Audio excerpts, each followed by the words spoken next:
He's with me where I roam, in every moment, through every prayer. I'm reminded in his arms I'll rest a while.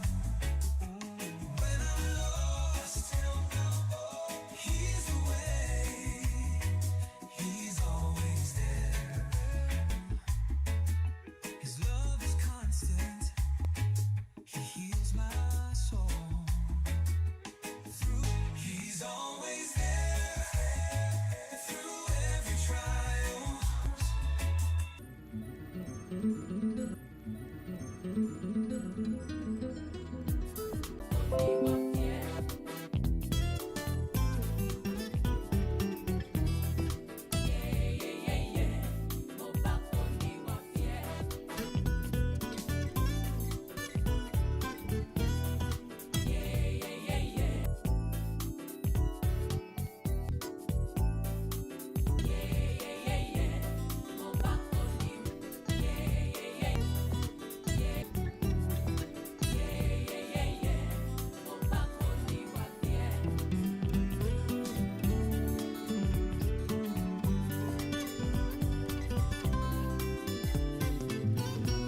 love me, hold me so tightly. Father, you bless me, keep everything I read. Yo, it's your girl Nikki Rimper from TNT. Big up to ZJ Zero, the baddest gospel reggae DJ in Kenya. Big up yourself. 96.9 FM, Pearl Radio. Jesus, you love me too much, oh, too much, oh, too much, oh, excess love, oh. Jesus, you love me too much. Trinidad. Your love is kind. Your love is patient. You fill my heart with so much peace and joy. You're amazing. You make my life feel brand new. You're amazing. Yes, you are. You make my life feel brand new. Jesus, you love me too much, oh, too much, oh, too much, oh, excess love, oh. Jesus, you love me too much,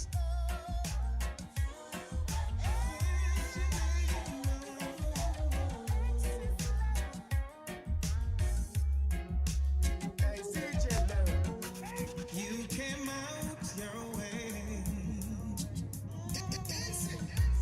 You sat down to speak to me. What amazing grace. 96.9 FM, Pearl Radio. So patiently. You waited for me. Just for me. Only for me.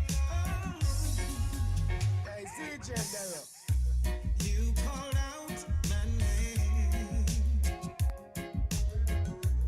No, my past confirm my shame.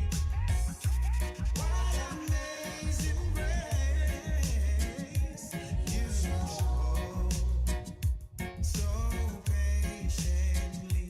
You showed so patiently. You waited for me, just for me. Thank you, Jesus. You waited for me, just for me.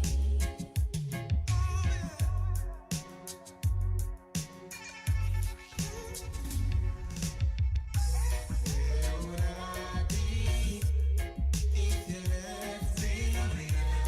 Where would I be if you left me? Where would I be if you left me now? Where would I be?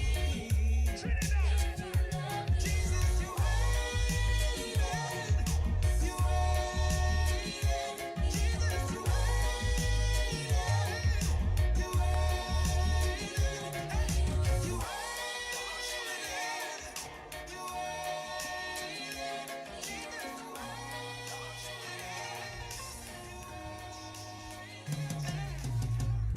you call me out upon the waters, the great unknown, where feet may fail. There I find you in the mystery, ocean sea, my faith will stand. And I will call upon your name and keep my eyes above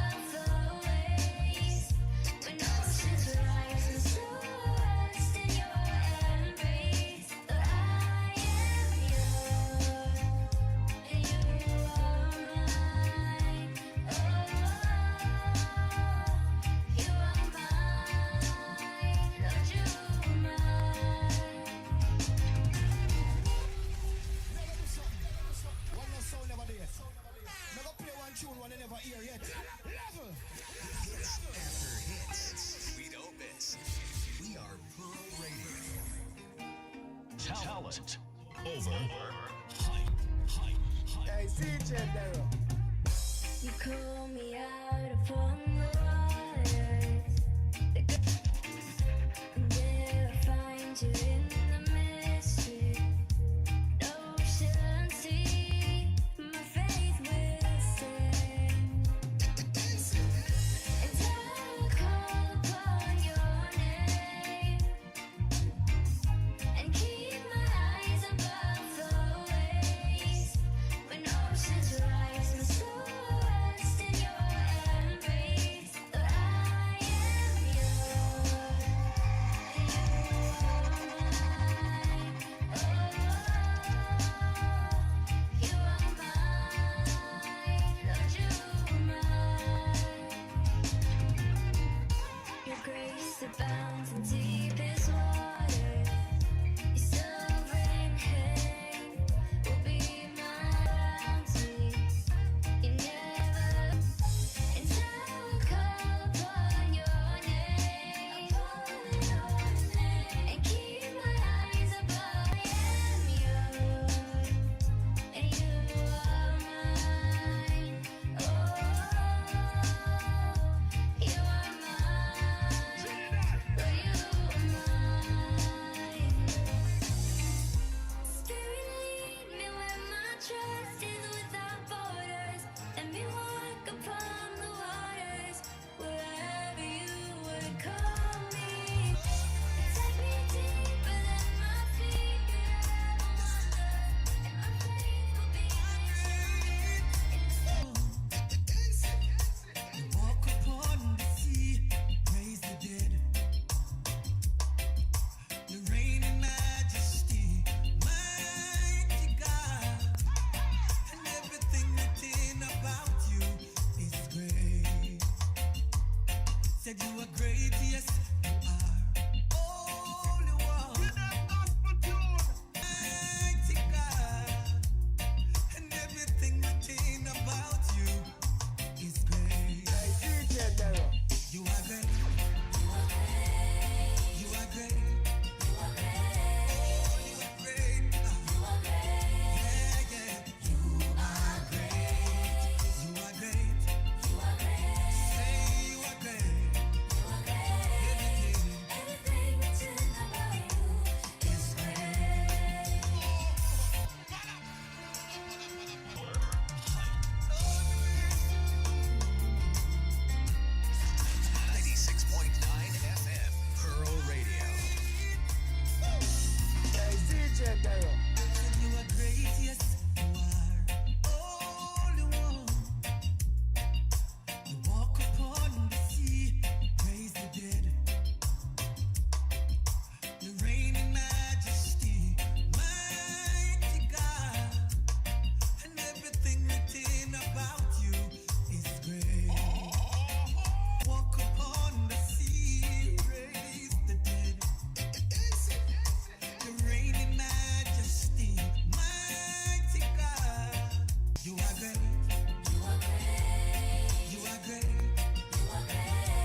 Honourable members, meeting call to order.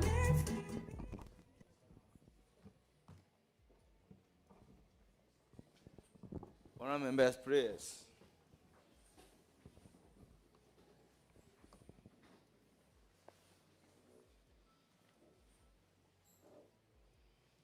Almighty God, we humbly beseech thee to look with favor upon this Parliament of the Republic, to the President of the Republic. Endow members of Parliament and ministers of state with discernment and vision, integrity and courage, that through the labors of government, this land and people may be well and truly served. And they are good.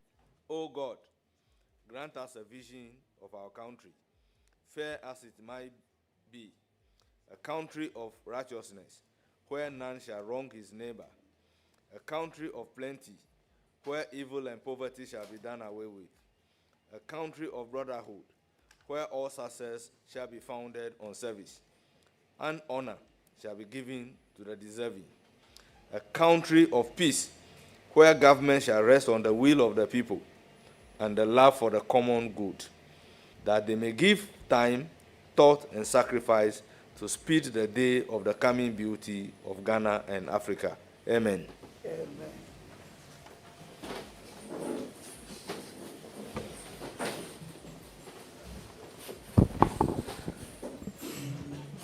The clerk of the committee, may you humbly invite the nominee to take his seat.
So we've introduced ourselves already, and we are continuing with the vetting.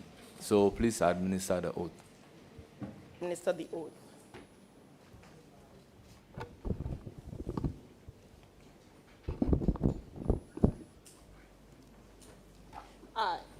I, Philip Wright Mensah, Do in the name of the Almighty God swear do in the name of the Almighty God swear that the evidence I shall give before this committee that the evidence I shall give before this court nothing but the truth. and nothing but the truth. So help me God. So help me God. Thank you. Thank you very much. Honorable nominee, you are welcome. Thank you, Chair.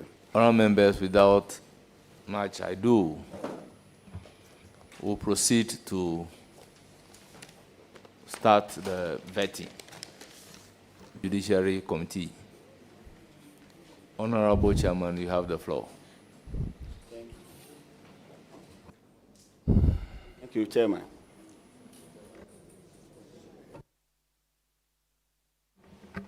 Well, since yesterday, we've been saying we have your CVs already. But members are mindful that we should give you the opportunity to give us a brief background, just in 2 minutes. I'm Philip Bright Mensah, born in Amosma in the central region of Ghana.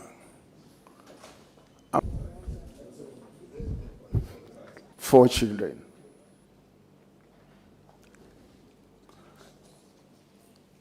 I schooled at Amosma Methodist Primary School between 1960 and 1966.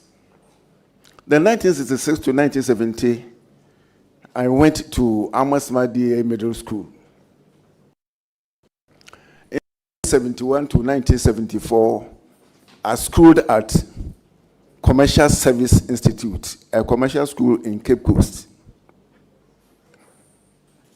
Upon completion of my course, I was engaged by the Judicial Service. 5. My journey with the Judicial Service has been a checkered history. Checkered history in the sense that in 1977, I was converted to clerical officer. I was engaged as court recorder.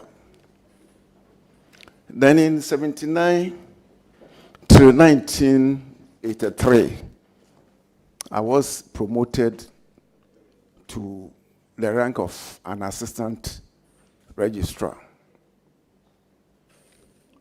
In 1983 to 1988, till April 1991,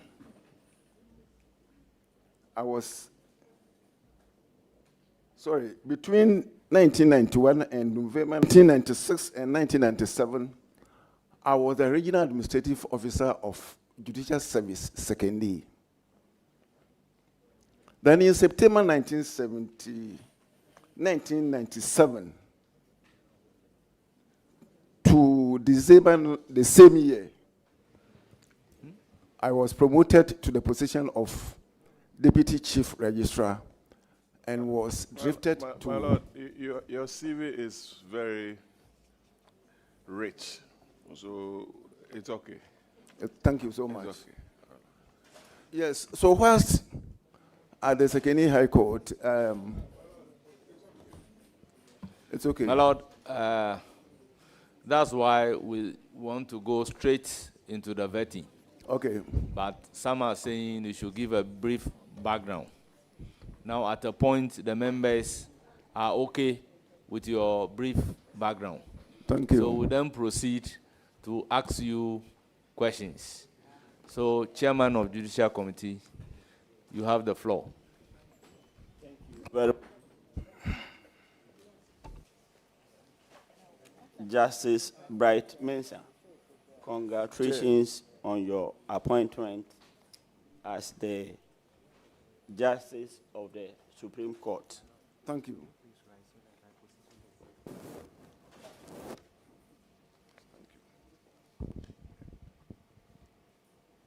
My question is, what in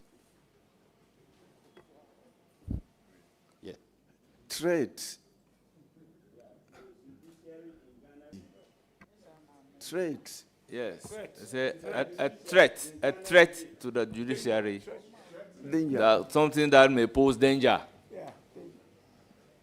to the I'm not judiciary. sure there's a threat to the judiciary. Very well. Thank you. A question? Yes.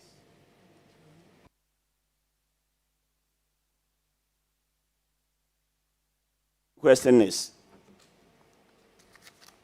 does the Judicial Council under Article recommend specific constitutional amendment? Thank you.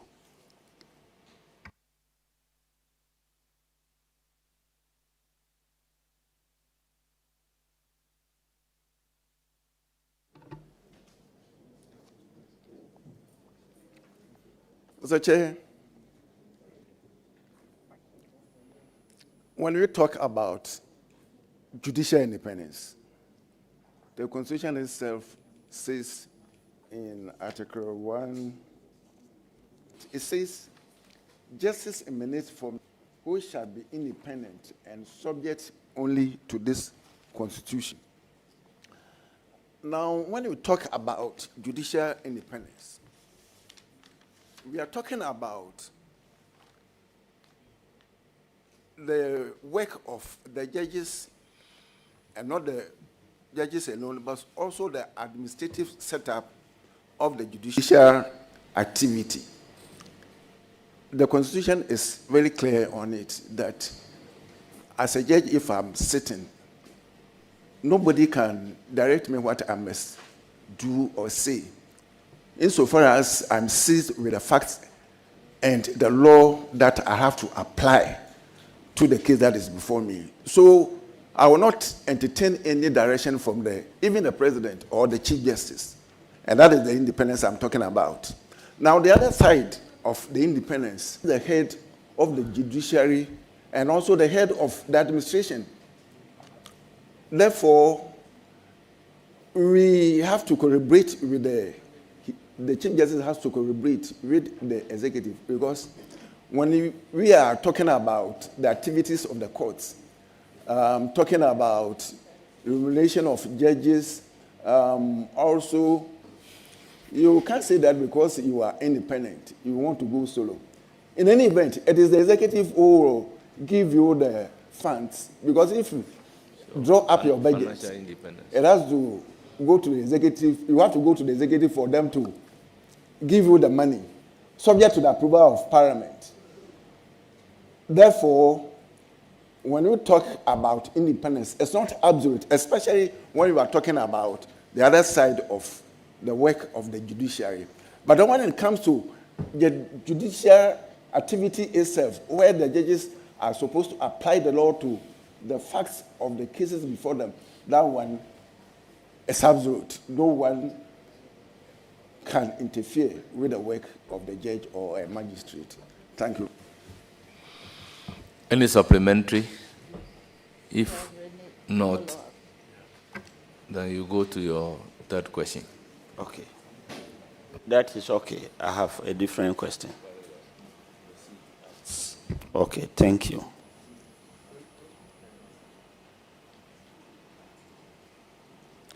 My next question is, Ghana's constitution says no numerical limit on Supreme Court justices. State the optimal number of judges for Ghana's Supreme Court and defend your answer with 3 constitutional principles. Thank you. Before I prefer what the demand to your answer, permit me to say that the appointment of judges, particularly to the Supreme Court, is critical and of paramount interest to the citizens of Ghana. Therefore, when you are being nominated to the Supreme Court, you must leave. Now, to the question itself, optimum number. You see,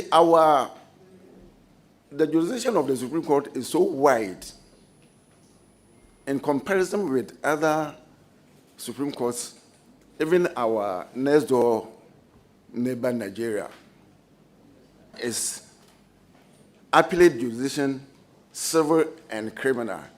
The original jurisdiction is another jurisdiction they exercise. But in that case, it's about disputes involving the federation and the states in Nigeria. For example, if the federal state runs into conflict with, maybe let me say, Kano State, and the issue have to be resolved, or the dispute has to be resolved, it is the Supreme Court that resolved that issue. Then they also have the jurisdiction, the original jurisdiction, to resolve disputes between states. So, for example, we can say that there's the dispute between Kano State or Lagos State. Apart from that, there are no cases that go to the Supreme Court. In contradistinction with our Supreme Court here, our jurisdiction is so wide. We have about 7 or 8 types of jurisdiction that the Supreme Court exercises. The first one is the appellate court, where they will look at both the civil and criminal appeals that come from the Court of Appeal.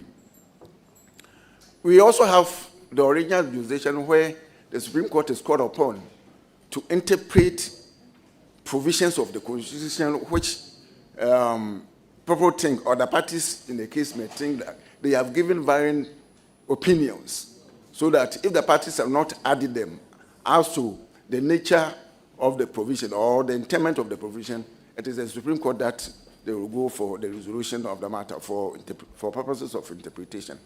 Now, they also have the power to enforce its orders, and also the reference jurisdiction. In that case, if there's a case pending before a high court or the Court of Appeal, and it borders on interpretation of some provisions of the Supreme Court, because the Supreme Court has been given the exclusive jurisdiction to interpret the Constitution, the judge in that case will have to stay proceedings and refer the matter to the Supreme Court. And that is covered by one of the provisions which, if I'm permitted, I could refer to it. But that provision in the reference provision, which also says that when there's an issue as to interpretation of a provision of the Constitution, you have to hold on with the trial of the case and refer the matter to the Supreme Court. So till the Supreme Court gives decision on that issue, the case in the trial court or the lower court will have to be stayed. There is also this other jurisdiction, supervisory. That's the work of Parliament to see whether a law that has been passed or constitutional instrument or an executive instrument varies the powers of the Parliament.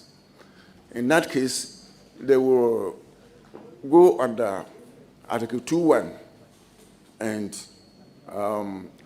Article 130 of the Constitution and make a determination as to whether the Parliament, didn't have that power to do what they did.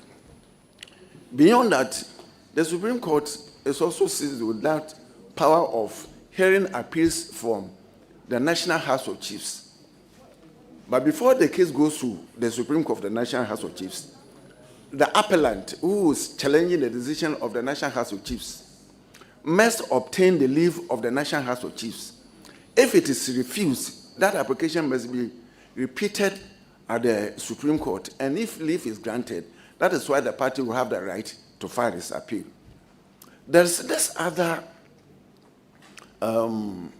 jurisdiction which the Supreme Court exercises, and that borders documents that must be,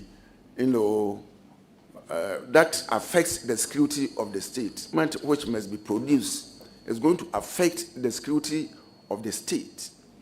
The matter has to be referred to the Supreme Court to make that determination. And when the Supreme Court is holding that session, they do it in camera. They also have his prerogative to set a convict free. And the president is not sure as to what must be done. The Constitution says that refer the matter to the Supreme Court for advice. So, Mr. Chairman, you can see that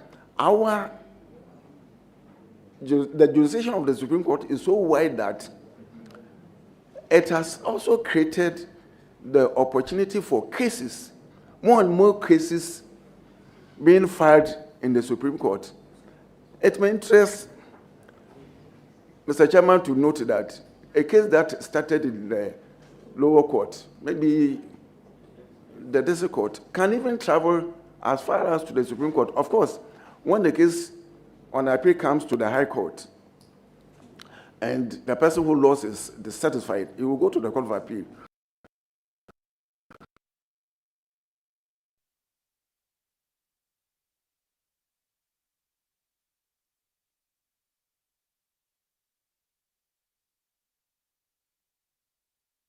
Must be recruited to deal with those cases. So if you ask me, the minimum number that I will recommend for appointment to the Supreme Court, given the nature of the work they do, they are noted with so many cases. Therefore, I think I would suggest 20 as judges that should go to the Supreme Court, because as a matter of rule of procedure, and it is also even backed by the Constitution, when the Supreme Court sits in an ordinary case, the panel is 5. The president will sit together with 4 other Supreme Court justices. If there is the chance to have the matter reviewed, 2 more justices will be added to it. So even in ordinary cases, you will see that in each case there are 5 judges who handle mustn't be sent to the Supreme Court. Then it means that you are giving the court more and more. They will be started with more and more cases, and they cannot handle. So at any given time, when the panel or the judges in the Supreme Court are about 20, then we are saying that we have about 4 sets of panel of judges to handle those cases. So, Mr. Chairman, I would say, in my humble opinion, given the cases that are in this. Thank you very much. Any supplementary question? You can ask a different question. Yes. Your limit is 3. I'm the chair of the Judicial Committee. Do you know that? As a chairperson of the Judicial Committee, you can be given a number of questions to ask far above members of this thing. But if you have a follow-up on the question that you ask, I will allow it. But if it is a different question, you don't have a right so to do. Yes. So the follow-up must emanate from the My follow-up question is, even with the existing numbers, people were complaining of packing judges at the Supreme Court, and you are proposing increasing the number to 20. Then that means you have to review the Constitution or educate us. Thank you. Honorable member, the Constitution doesn't place any limit. There is no gap placed by the Constitution. Therefore, the number you ask, it is clear that there is no limit placed. So, very well. So, Honorable Anthony Imie, you have the floor. Thank you, Mr. Chairman. Congratulations, my Lord. Thank you. My Lord, going through your CV last night, I took interest in particularly page 2 of your CV, your work and professional experience. Yes. I realize that you have risen from the ranks, from the rank of a court recorder, a little bit of exercise in view of your experience from the judicial service, not at the judiciary. Okay. My first question is, from your experience, do you think that premium is being placed on the judicial service in view of the fact that all trainings, JTI trainings, workshops, etc., majority of them are organized for members of the bench? That's my question. To say that when we are talking about training or capacity building, it should not be limited to only the judges. Why? Because if the registrar doesn't know his work, the chances are that he can even mislead the judge.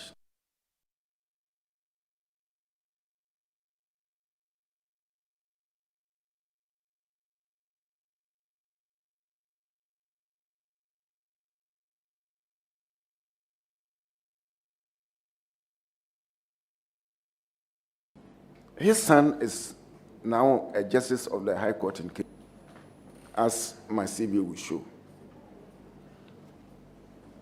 I had the opportunity to go to school. And Mr. Chairman, permit me to say that it's and in this case, not, as I said, not only the judges, but also the auxiliary staff and the registrars.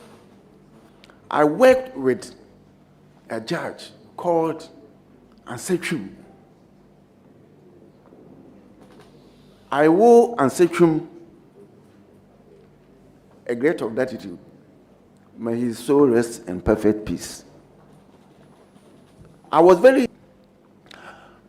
very, very committed to my work, and the man took interest in me. I may say that Justice Ansechum, late Justice Ansechum, was a prophet. Why do I say this? To be a great lawyer, I didn't take it serious. But when the time came, I saw the read diploma in public administration. I went back to Sekeni, and then the following year, I had to do my professional course, came out, and then went back to the service. Started as a magistrate, and I haven't looked back. So, and I must say, with all due respect, that my work has always spoken for me, and the records are there. It was because... So, my lord, we don't intend to keep you here for long, so be brief. So, what I'm saying is that I will say that when we want Ghana judicial service to grow in leaps and bounds, we need to, one, build the capacity of the judges. There's this myth that the law is in the bosom of the judge. But if you, the judge, you do not educate yourself, how would the lawyer come and say that the law is in your bosom? So you need to educate yourself. Two, the infrastructure of the service, when you go to the hinterlands, they are so in some... I started from Sehui also. We were, so we need, and with your approval, please, when our budget comes here, I'm pleading, don't cut our budget, approve for us, so that the Chief Justice will use that to, acquire more, build more courthouses, renewed office accommodation, resident for the judges, because when you work in a serene environment, that even gives you the edge to work hard. I also think that there must be some reforms even with our laws. The laws that we are using, they must be overhauled. For example, the Act 30 was passed in 1960, and there's the need. Now we are in 2025. Some of the provisions have achieved its usefulness, so we need to, amend some of them so that there will be. My experience has shown that this, but also the staff, and particularly the registrars. Thank you, Mr. Any follow-up? Thank you very much. Yes, I have a follow-up. So you would agree with me, my lord, that there hasn't been proper, for instance, orientations, proper trainings, proper in-service training for persons like registrars. You agree with me? To some extent, I will. But to a larger extent, I will also. And what it does is that it organizes courses periodically for judges and the registrars. I have even trained some registrars of the Court of Appeal and court clerks. So, and in recent past, some registrars were sent to the UK to undergo some studies. They said rapes or raper. I've forgotten exactly what it is. But all in an effort to build the capacity of the register. So it's not only the judges that these courses are offered to them, but also to the registers as well. But of course, the JTR, that is the Judicial Training Institute, must be resourced so that they can organize more and more courses for the registrars. Thank you. Thank you very much. Any further question? Yes, my Lord, can you tell this committee how often does the JTI organize capacity building workshops, for instance, for registrars? I know for a fact that they do organize this. They do organize courses for. Is it the case that when registrars are appointed, no form of orientation is given to them before they assume office?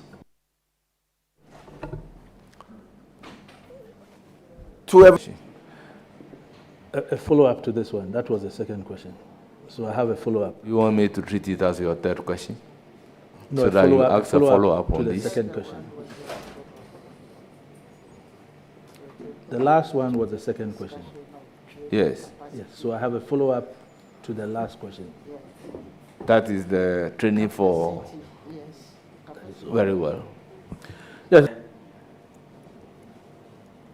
The budget for the judiciary is prepared in such a way that enough funds would be set aside for the training of both the judiciary and staff of the judicial service. Would you advocate that? Thank you. In fact, that system is already in place. Parliament has given the judiciary part of the revenue that we generate to oversee our running cost and the rest of it. But you see, it's not enough. So, like Oliver Twist, we are saying that more and more resources must be given to the judiciary so that we can work efficiently and effectively. Thank you. Thank you. Of the judiciary, 30% is retained, while 70% goes to the government. In view of the fact that the judiciary is always struggling to meet its demands, would you advocate the uncapping of the funds so that the entire 100% of funds generated would be left for the judiciary to do business with? Subject to the fact that that is not capping, you may proceed to answer the question. Mr. Chair, can you repeat the question for me? Very well, my Lord. Funds generated from the judiciary keeps just 30% of the said amount for its use. The 70% goes away to the government.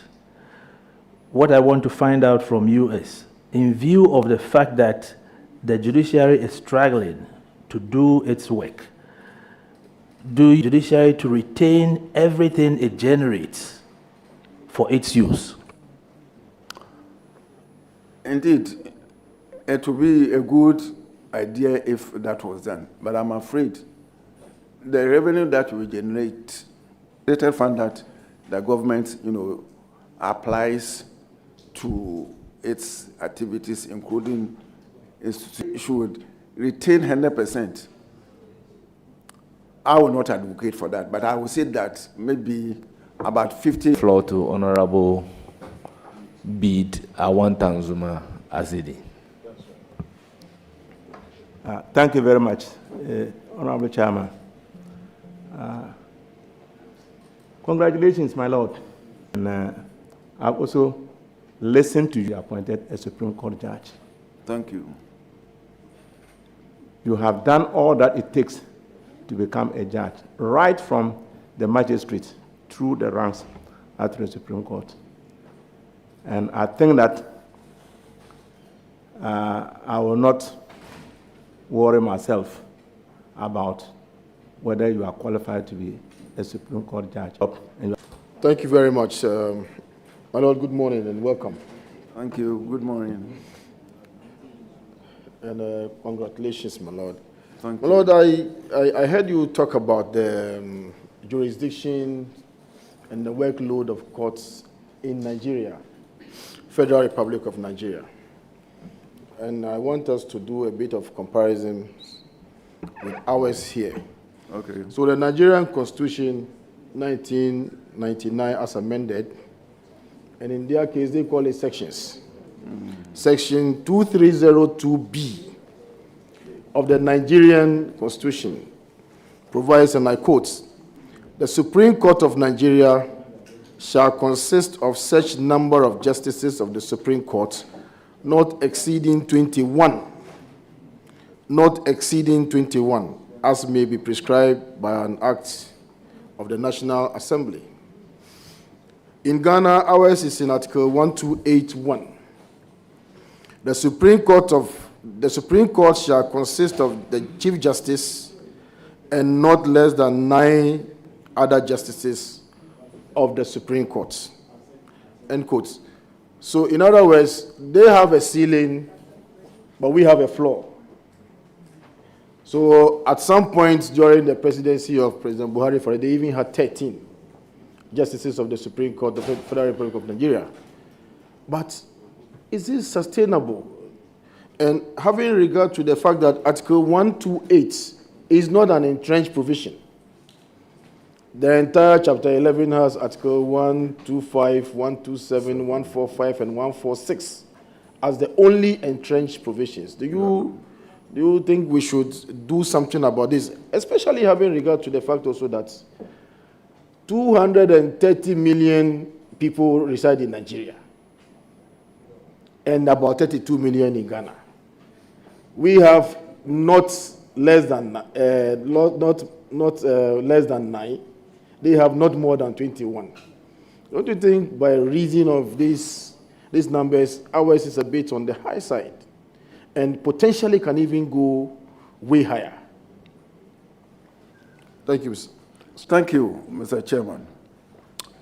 I will start off by saying that if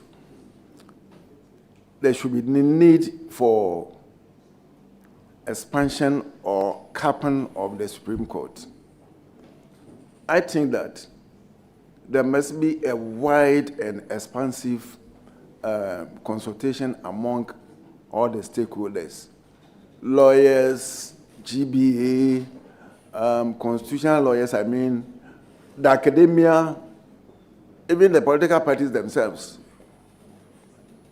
so that we will all come to consensus as to what we must do. And if there's a consensus that there should be a cap, then the law has to be amended.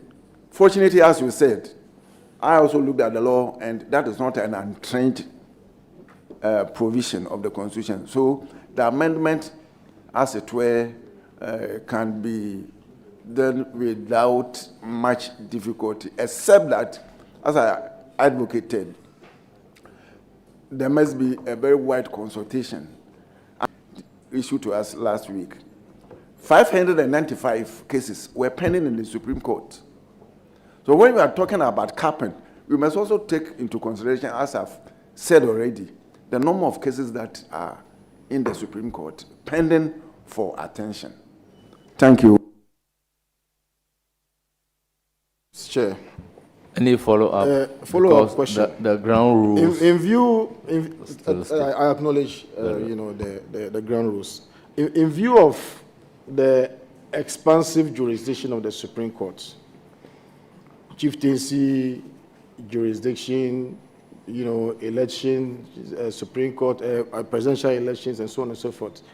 Now, don't you think that there is need for us to stop the jurisdiction somewhere of the jurisdiction of the Supreme Court, especially, you can take, for instance, interlocutory appeals. Rules of Court Committee can, by CI, come up with something. Can you propose some limitation to to the jurisdiction of the Supreme Court? Which jurisdiction do you think should be set aside and at the Court of Appeals? And then which ones should continue to remain with the Supreme Court? And by the way, at some point in 2022, over 10,000 pending cases. I thank you, Mr. Chairman. Thank you, Mr. Judge. First and foremost, the Court of Appeal must be very strong. I mean, being strong means that we need judges who, they are doing their work very well, I must admit. But we must make it stronger than now so that some of the cases may not travel beyond that. But there must also be conscious effort on the part of the legislature and then the rules of court committee to ensure that, and of course we can't do that without, we have to subject the debate very wide so as to see the number of cases that will go to the Supreme Court. Because, permit me to use the UK example. UK, most of the cases end up at the Court of Appeal. The cases that go to the Supreme Court will go there with the leave of the Court of Appeal or the Supreme Court. So you find that they do very little cases, and so the Supreme Court is always, they are not saddled with so many cases. So if that is what we want to replicate in Ghana, then the law itself must be amended so that some of the jurisdictions must be taken away. For example, if I should be given the opportunity to say, to recommend, the prerogative of mercy that is exercised by the president, I think that should remain with the executive. It shouldn't come to the Supreme Court. Because after all, the Supreme Court itself has pronounced that when it comes to matters of advice, the president may take it or may not. Thank you.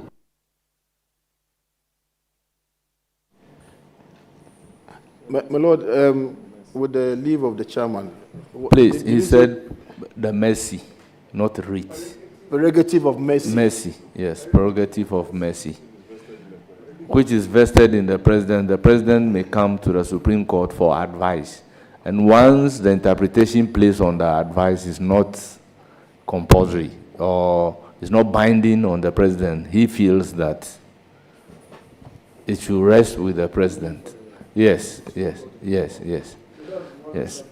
Honorable Bafo, you have the floor. Congratulations, my Lord. Thank you, Chair. My Lord, I was happy to hear you say that there is the need to build a strong Court of Appeal so that a lot of the cases that travel as far as to the Supreme Court will be reduced. My Lord, a significant number of the cases determined by the Supreme Court, by the Court of Appeal, are overturned by the Supreme Court. In recent history, if you even look at the number of judges being appointed from the Court of Appeal to the Supreme Court, it's indicative of how strong our Court of Appeal is presently. But this is the situation. Why are we having that experience? Because currently we say we have a strong Court of Appeal, yet a significant number of cases are being overturned by the Supreme Court. Thank you, Mr. Chair. In fact, I haven't had the benefit of that research you are talking about. So let me file a caveat. I will not be able to answer directly why that is the case. If I've had benefit of it, maybe I can profess an idea as to why that is the case. Thank you.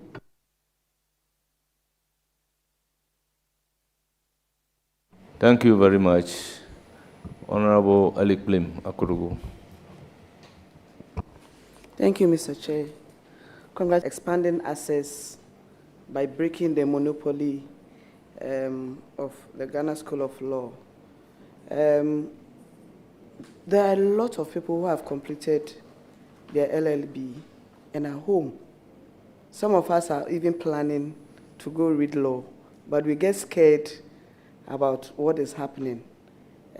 What do you make of it, or what can you advise for our students who have been home for many years and haven't been called to the bar?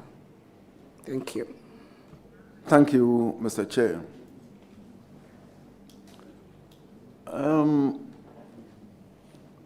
The law school has increased significantly because now we have universities come to the law school, so the number was few. Now it has been expanded without corresponding maybe infrastructure to take care of all those students. So I believe that is why the numbers have swelled. Now proposing a solution, offering a solution to the problem, I would think that those who have already passed their LLB and are waiting to enter the law school must be given what we call an immunity. Immunity in the sense that they could be grouped and then given maybe depending upon how the General Legal Council are going to do it. I think they can put a system in place where the students can be, grouped, and then they are given the chance to do the courses at the law school. Now we have Kumasi Campus Law School. I think UPSA is also doing the same. So if they are given immunity and all of them are offered the opportunity to go to the law school, because invariably everybody who has entered the law faculty to do LLB who wants to become a lawyer in the long run. And I do not think it would be fair for us to impede the progress of the students who want to come to the law school. So the system must be looked at again holistically. The General Legal Council, together with maybe the director of the School of Law, they need to sit down and fashion out. And of course, there must be, also a debate. The academia must also be involved because they also have a role to play. Somebody has suggested that the courses being run at the law school must be taken there to the law faculties. That is another way of maybe solving the problem. But the question also arises that the courses taught at the law faculties, they give the students the basic foundation of the law, theoretical. What is taught at the law school are professional courses. So most of the courses there are practical. Therefore, if the law faculties have the capacity to run those courses with the oversight responsibility of the General Legal Council, ensuring that, because here too we are talking about quality assurance must be applied. So the General Legal Council must also get involved in some of these matters and find a solution to the problem. Thank you. Thank you, Chair. My second question.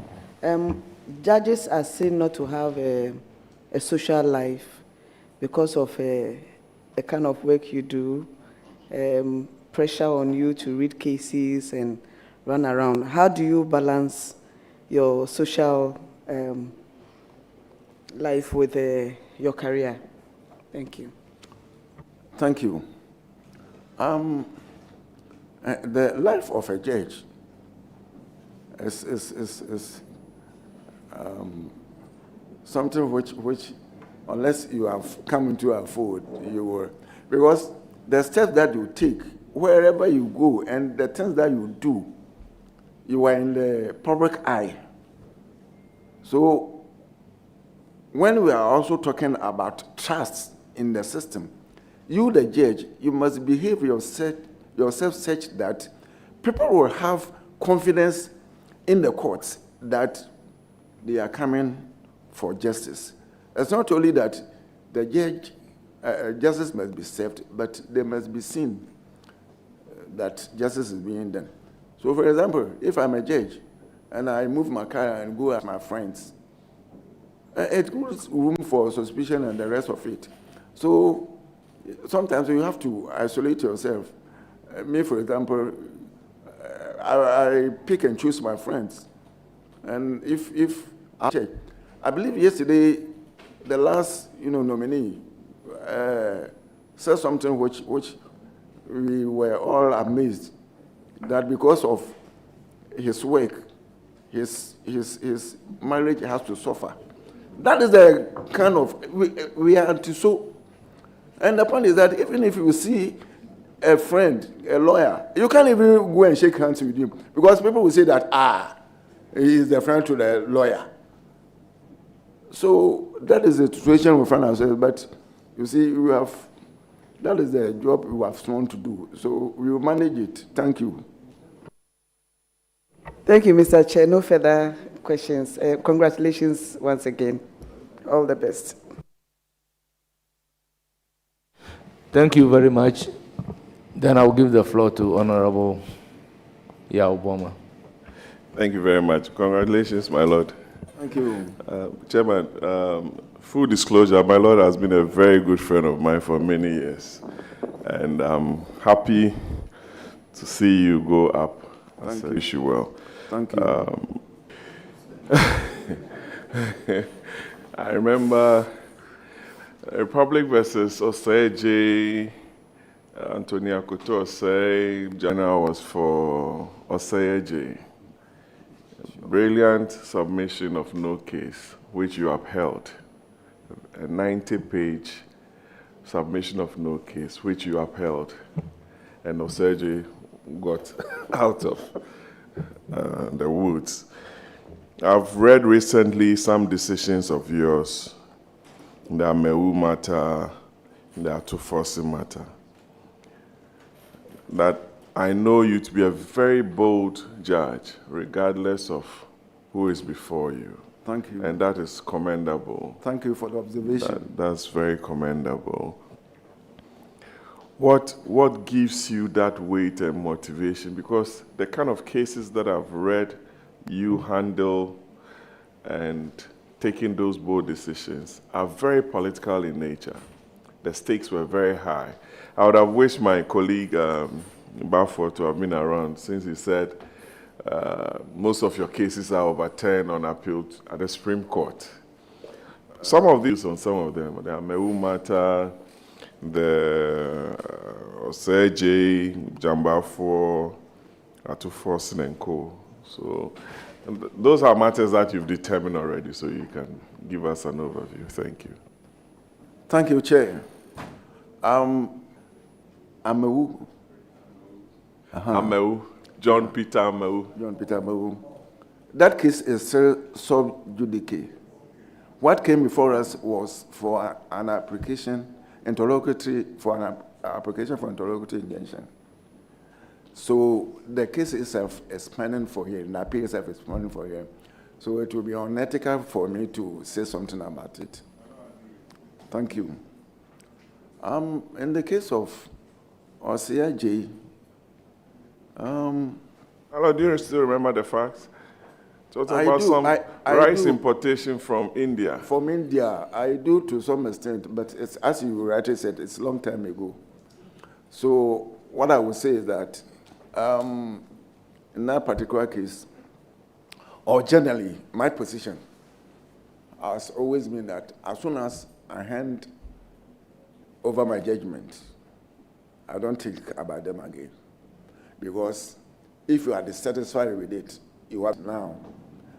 Unless, so please, let's My lord, I'll step it down and Thank you.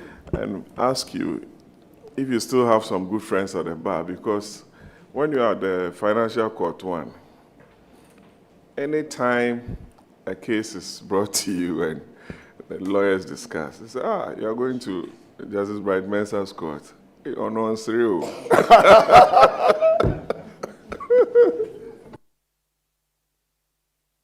Even if he's dismissing your application, he'll even put a smile on his face. He'll just ask you to go out. My Lord, all I want to entreat you and beg of you is to keep being yourself. Thank you. Keep being a firm judge. Thank you. And I wish you the very best. Thank you. But you see, my chairman, please, my court is a very friendly court. Very, very friendly. If sometimes I am back. Thank you, Chairman. Congratulations, my brother. Thank you. Looking at your CV and where you are coming from, you deserve it. You've worked so hard, rising through those ranks. Thank you. I think this is something that needs to be discussed with those up and coming. Some people think you must just get up and get to the topmost level, but here you are. Looking at where you came from and the issues that we have at hand, especially on the ground, when you go to our villages, for that matter, our districts, what is your suggestion about facts that we don't have, for lack of a better word, let me say, lawyers around, where maybe in Pusiga, you have a case, you even need somebody, you may have to be calling Accra. We don't have the judges. Sometimes one judge is handling so many districts, or there may be only 2 judges in one region, and they continue shuttling, going up and down. What is your suggestion? What will you bring up to encourage whether those who are already trained professionals so that they will take up places that are deprived, or Thank you, Chief. To lawyers to start from the lowest bench. Quite often, lawyers who want to join the bench will want to join it from the superior court. But when we talk about the work of the courts, it's those down there who normally do the bulk of the court. Indeed, when we are talking about access to justice and quality justice for that matter, it starts from down there. So therefore, to attract lawyers to start from the lower ebb of the ladder, then it means that the condition of service must be very, very attractive. I myself, when I started, I was also started with going to other courts. It was because there were no lawyers available to be engaged. Not that they are not available, but they didn't find our conditions of service attractive to come to start from the lower. So the solution to the problem is that the conditions of service of the judges, particularly at the lower bench, must be attractive for the lawyers to start from there. I believe that if the conditions of service are attractive, many lawyers will join the bench. Thank you. Chairman, my second question. Cases take so long in courts, whether rural, urban, whatsoever. Some even, eventually they die and the cases are not ended. They are not determined. Thank you for giving me the correct word. Are not determined. What is your suggestion to ensure that at least we make sure these cases are determined very fast? so that we don't have so much at hand. Thank you, Chair. There are so many factors that come into play when cases delay in court. I will not go into that because I'm being called upon to offer an advice or suggestion as to how they may be addressed. The first is that the judicial service must get their system digitalized,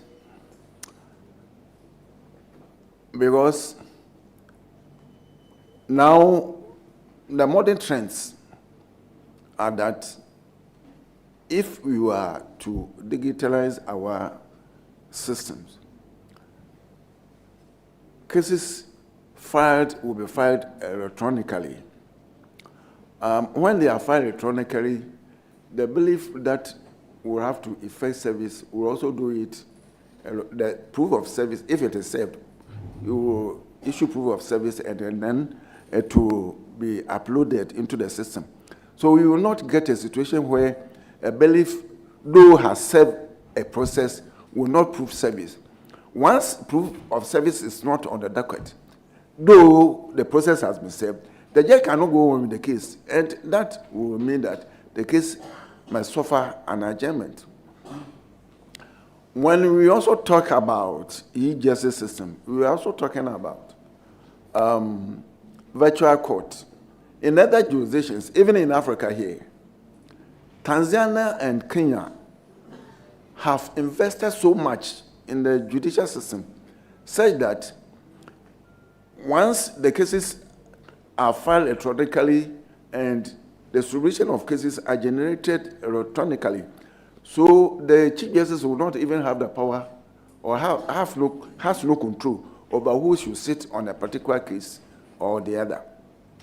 Which means that as soon as the processes are served and everything is in place, a judge who has traveled to his hometown, maybe I might have traveled to Amasma,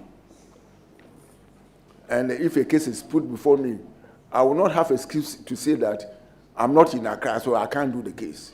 It's virtual court. And sometimes you can also use Zoom to do those cases.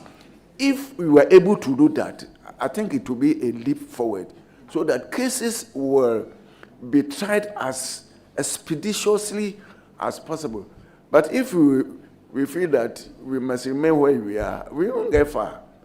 So that is the solution I would prefer to the problem on hand. Thank you. Chairman, what I'm about to ask might not necessarily be in the Constitution, but it's an act under the Criminal and Other Offences Act. There is this statement I've read in it that states that a child can have sex at 16, but can only marry at age 18. At 16, but should wait until 18, because we say it's a law. Now, sex comes with so many things, because you carry responsibilities when you go to have sex, whether at 16 or at 100. You may become pregnant, you may, a whole lot of things. What should we do? Should we bridge the gap between the 16 and 18 and make it that at least 18 is more acceptable, that the right for anybody to have sex is at 18, and when there is anything, even if you get impregnated, you could marry the one that you are interested in, or we should reduce it to 16 so that we don't even have that gap? Thank you.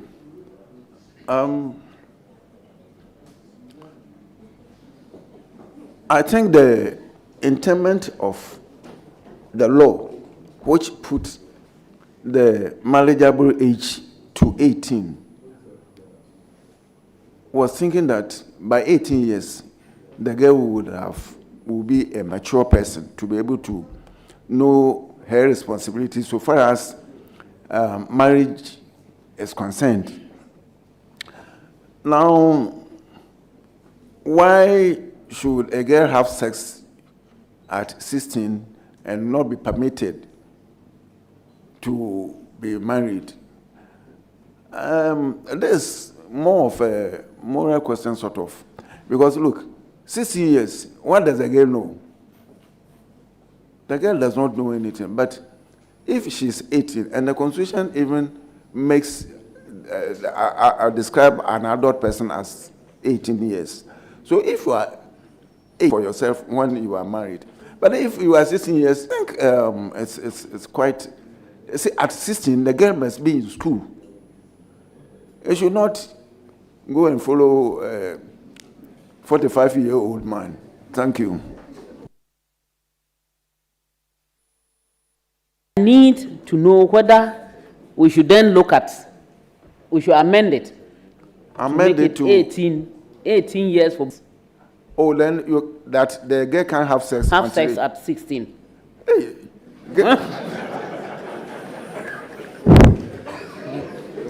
My Lord, I think if that is done, the defilement cases will be a lot. I see. But the point is that when these girls wait to 18, that is the question we must also settle ourselves with. If he remains in chastity to 18, well and good. But you as a parent, you will be sleeping and your daughter will be somewhere else, which you have no idea about. How can you control her? So please, let the law remain what it is, at least for now. Thank you. Thank you very much. Thank you, Chairman. Thank you. Yes, Alhaji Omar, you have the floor. Thank you, Chairman.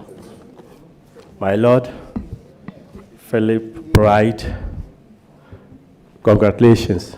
Thank you. My question is bordering on judicial or policy litmus test. Judicial or policy litmus test. I didn't hear you well. Okay. What is your stand on gun ownership? Gun ownership. Gun. In fact, I think our laws are such that if you want to own a gun, first and foremost, you need to register it. So if your gun is unregistered, then you have already violated the law. And I'm sure that this is to prevent people from, using the gun not intended for the purpose for which the gun was acquired. So my position is that if you want to own a gun, first you must be an adult, and then you must also register it as the law requires. Thank you. Thank you. The second question is, what is your view on the doctrine of separation of powers? Separation of powers, it's, somebody will say it's a political doctrine where the three arms of government are given their specific rules to play. And that's overlap. It's overlap in the sense that you can't say that because you are a judiciary, you will not have anything to do with the executive. And that the executive will also not have anything to do with the legislature. In fact, the core idea of separation of powers is to ensure that the three arms of government, there will be checks and balances. So no one arm will be controlling the others. So for example, it's the duty of you as honorable members of this house to ensure that when the executive is going astray from what it is required or they are required to do, you have the power to say that, no, this one, you are going ultra vires your powers. The same with Parliament. If Parliament passes laws which are ultra vires their powers, the judiciary should be able to tell the lawmakers that, look, here it didn't go well. You should have done this or you should have done that. So it's about ensuring that there are checks of balances so that there will be cohesion. After all, that is what good governance is all about. Thank you. Please do. Thank you. My Lord, in recent past, the last few years, you have some interference and overlapping where Parliament is making decision, is not yet concluded, and yet the judiciary jump on it to make decisions to stop it. Is that not usurping of or interference in the separation of powers? Thank you, Chairman. The law, as I understand it, is that if what the Parliament sought to do has to do with interpretation of the Constitution, then the judiciary is seized with that jurisdiction to go into the matter. It's not as if the judiciary is becoming a schoolmaster. Of course, in any event, Parliament, you are masters of your own, what do you even say it? Masters of your own rules. So if the rules are fashioned in consonance with the law, and for that matter, the Constitution, I do not think the Supreme Court will jump onto your head and say that, don't do this, don't do that. So I would say that that case in question that you are talking about, if it bordered on constitutionality and interpretation of some provisions of the Constitution, then the Supreme Court has a right to intervene. Thank you. I wish you all. Thank you so much. I will then proceed to give the floor to Honorable Jerry Shaib.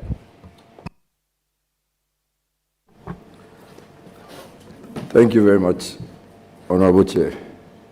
Honorable Chair, let me take this opportunity to welcome the Honorable Nominee and Nana Doctor and all the... I have a parcel of land in that area, so by extension, I'm a sub-chief.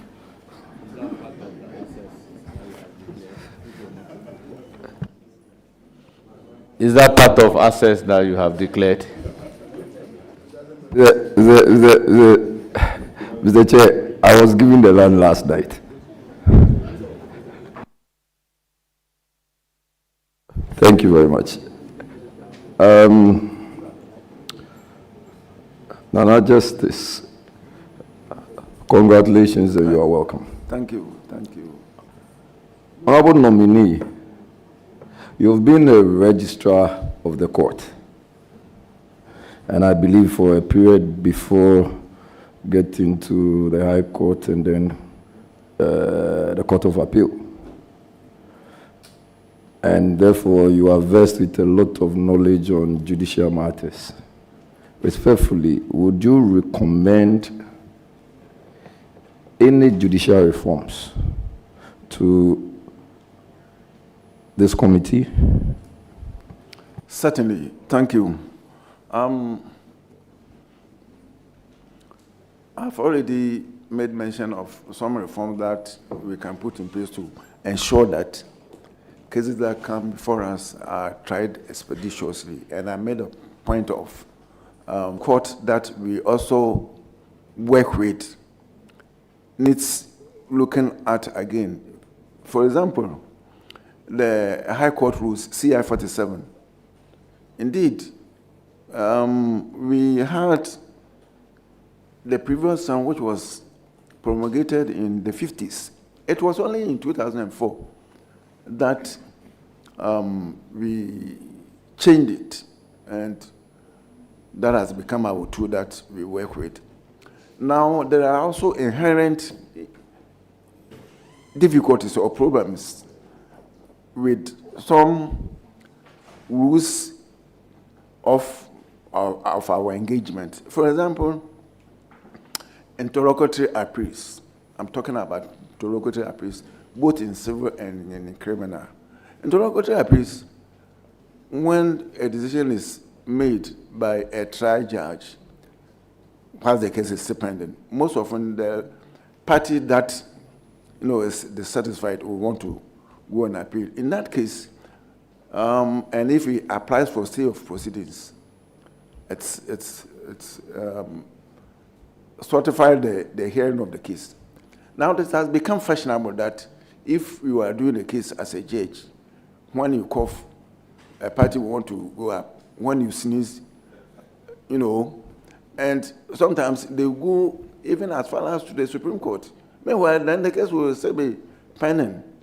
So I strongly advocate that the right of parties filing interlocutory appeals in criminal cases where the prosecution has not even ended its case must be stopped. And we can only do that through the amendment of the law, that is Act, talking specifically about Act 30.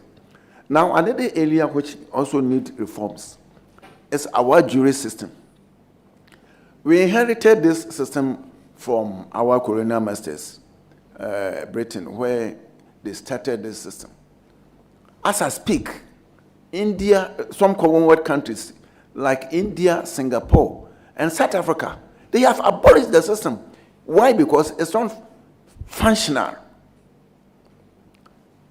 Now, our experience in our jurisdiction has shown that that system has outlived its usefulness.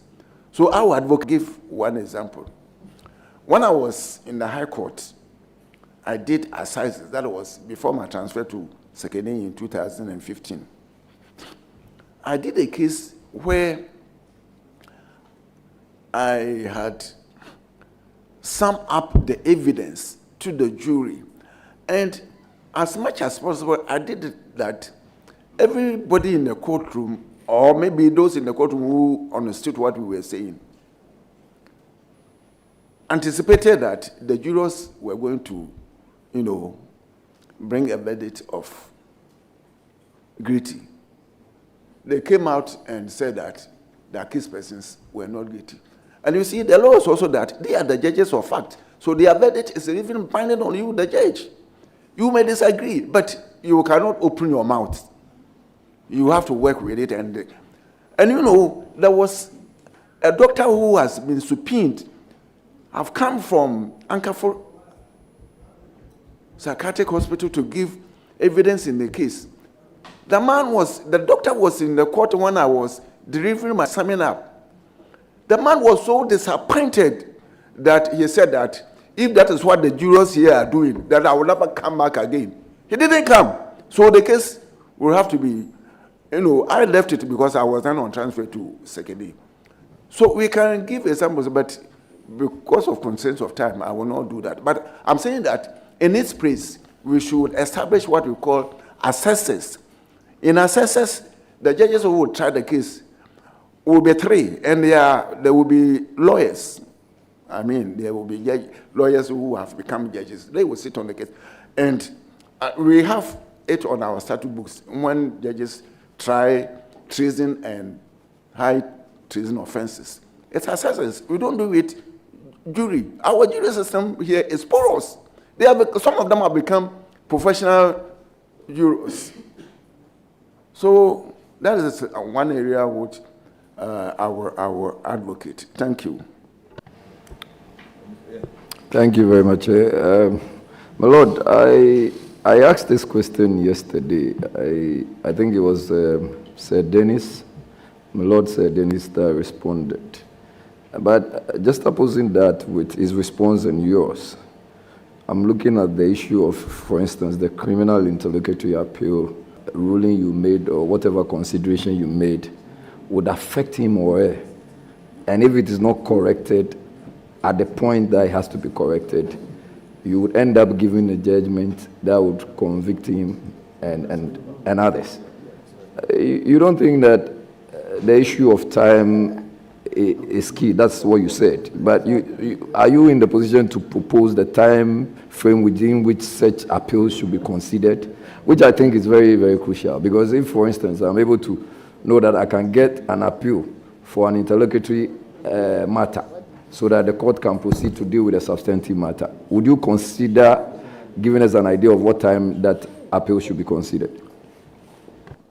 In my earlier submissions, I did make a point that if a party is aggrieved with a decision by a court, because the case has not traveled to its end and it is still ongoing, then that will be an interlocutory decision that by the court. Now, it's tried that when a case has not come to an end, or when in criminal matters, when the prosecution has not closed its case, the judge has no power to decision. You will not be sentencing.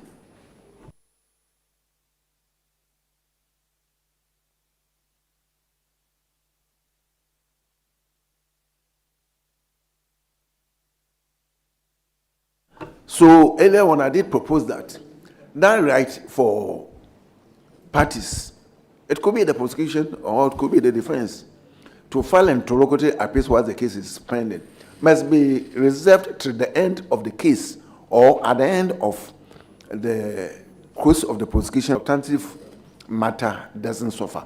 Now, if it comes to the time that we should allocate for filing of the appeal and hearing it, I will propose that when the appeal is filed, interlocutory appeal is filed, the registrar should be able to compile the appeal within 14 days. Because invariably, it's not every document that has been tendered in the proceedings that will have to be embodied in the record of appeal. It's only if it's an application, yes, it will take the processes that were filed in connection with that application, and then the decision of the court itself, that will be the relevant records that must be sent to the Court of Appeal. And when it is sent to the Court of Appeal, then the rules of court must also amend the rules to say that if it's an interlocutory appeal and it's of urgency, it's urgent, then that appeal, so that it will not badly affect the hearing of the substantive case at the trial court. So that is my proposal. Very well, thank you very much, my lord. My lord, were you once a magistrate, and would you pray that career magistracy be abolished? Not at all. I would rather advocate that the system must be, must be strengthened, for want of a better word. Because you see, this career magistrate came about as a result of when the Courts Act was amended. First we were sitting as tribunals with, panel members. And the Parliament sought to reverse the system back to its former. So now, then we did. There were so many vacancies. So that was why at that time it became necessary for the then Chief Justice to fashion out this career magistrate system.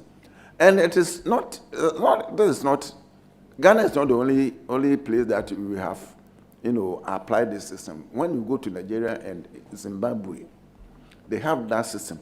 And there's a career part where you can start as a career magistrate, and you, by dint of hard work, integrity, and your competence, you can rise to become chief magistrate, which is an enormous grace of a High Court judge. Now, here, there's some difficulty with our system. Currently, because the service felt that we must encourage lawyers to come to occupy those positions. And as I said, they got 70 plus more career magistrates still in the system, and those ones are in the hinterlands. And they do the same work as that of, what do you call it, professional lawyers who have become magistrates. So instead of scrapping it, it should be strengthened. They must be given the opportunity to also go to the law school, educate themselves, because when they come back, they also come and join the service. There is a second judge in Kumasi, started as a career magistrate. He had the opportunity to go to school, and now he's a second judge. So instead of scrapping it, because if you scrap it, and there are vacancies in the hinterlands, as Madam was saying, who will go there to, do these career magistrates who have been going push to the hinterlands to handle the courts there. And it's important that we should, encourage them to also come up with their competence. Thank you.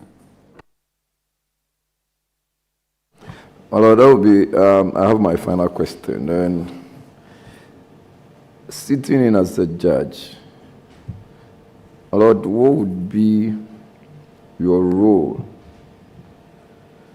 in curbing the menace of Galamsey? What suggestions would you put forth? And how are you going to deal with issues that come before you, especially on Galamsey?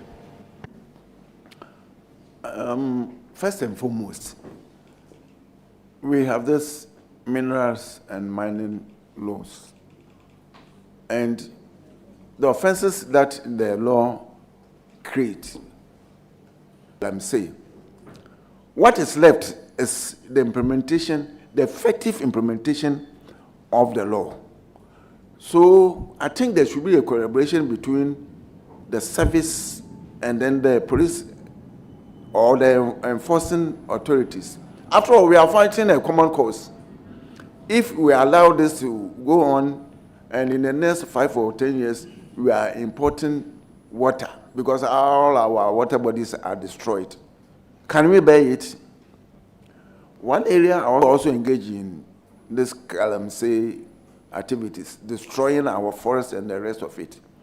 When they are arrested, especially these Chinese people, when they are arrested and sent to the court, the difficulty is that they don't speak English. Even if they can, they understand English, they will refuse to speak English. And because the judges or the police enforcement agencies also are unable to speak their language, it becomes more and more difficult to get them prosecuted. So I will suggest strongly, or I recommend, that the judges who are in the areas where these Galamseys are going on, the judges must either be taken to China for further studies in Chinese language, or they should fashion, the JTI must be resourced to bring experts to come and train our judges. That will also is another way of, because if the person has committed offense and he can't speak, you can't prosecute him. Then it's as well saying that, let me leave him for him to go away. So that is the recommendation I will make. Thank you. But my Lord, why not get interpreters? That is also good. It's another point. But you see, the interpreters themselves, sometimes they are also a problem. So if the judge himself understands the language, language, it will be better served for them to understand what he is doing, what she or he is doing, and for us to, be able to curb the menace of Galamsey. Thank you.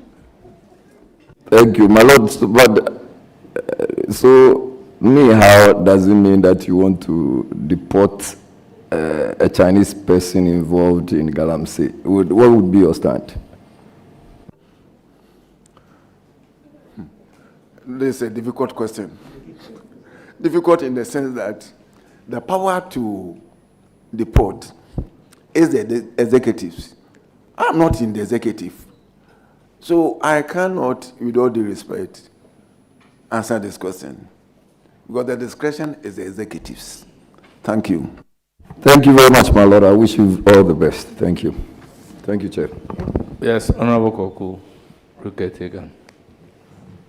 You have the floor.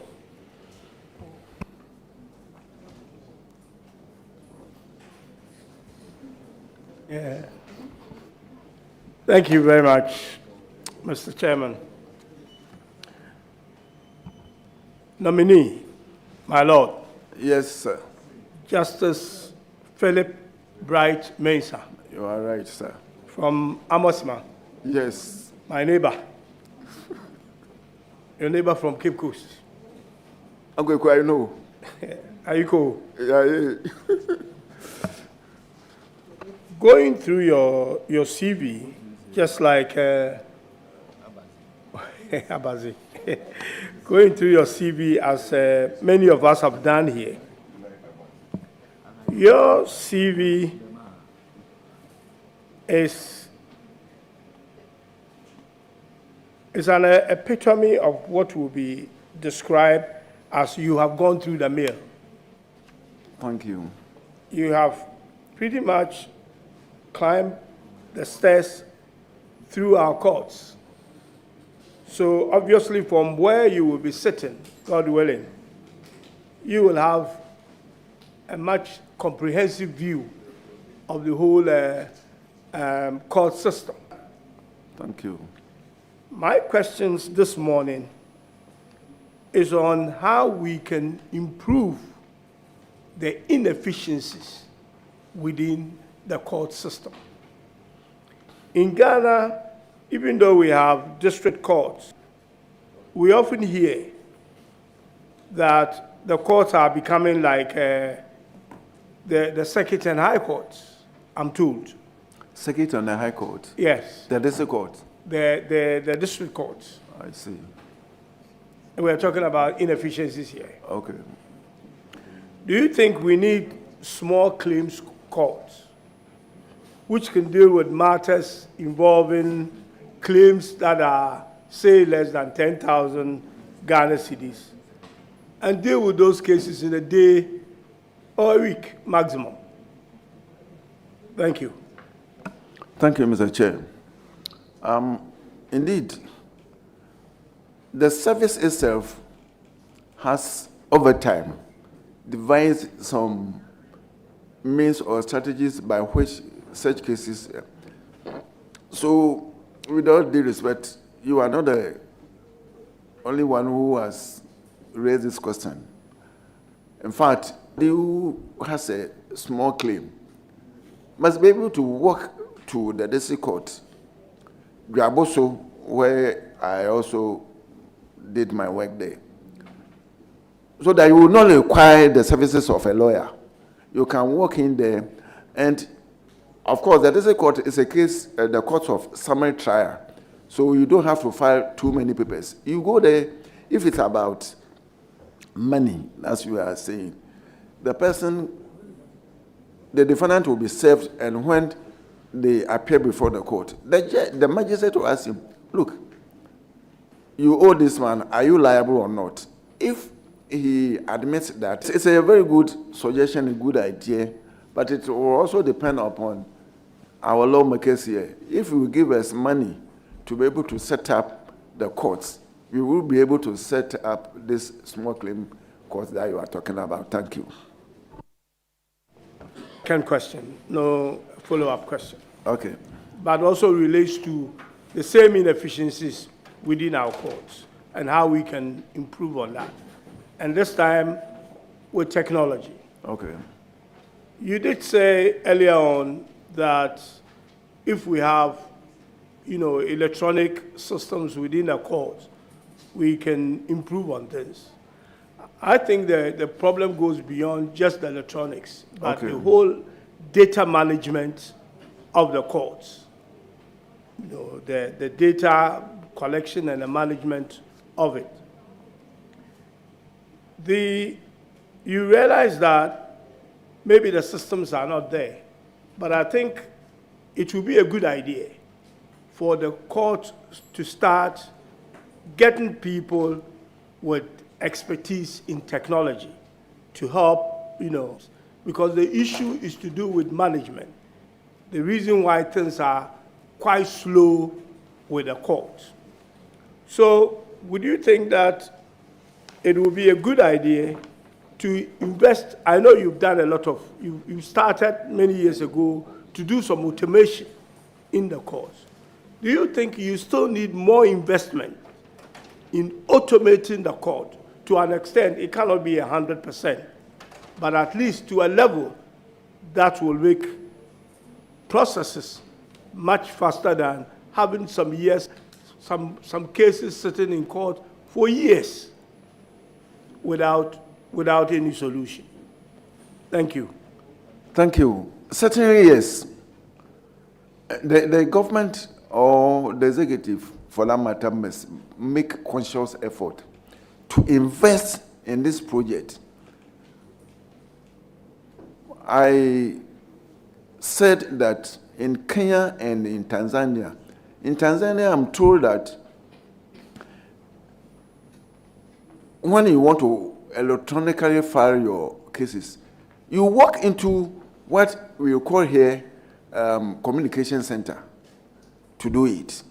So if we have been able to also invest in the system such that it's across the board, across the length and breadth of the country, and we educate people as to how we should use the system, it will help us a great deal, because it will mean that most cases will be tried as expeditiously as possible. And when we are able to do that, I think the confidence and trust in the judicial system will soar up. So I was still pleased that this kind of, system to improve on our efficiencies. Thank you. Follow up, Mr. Chairman.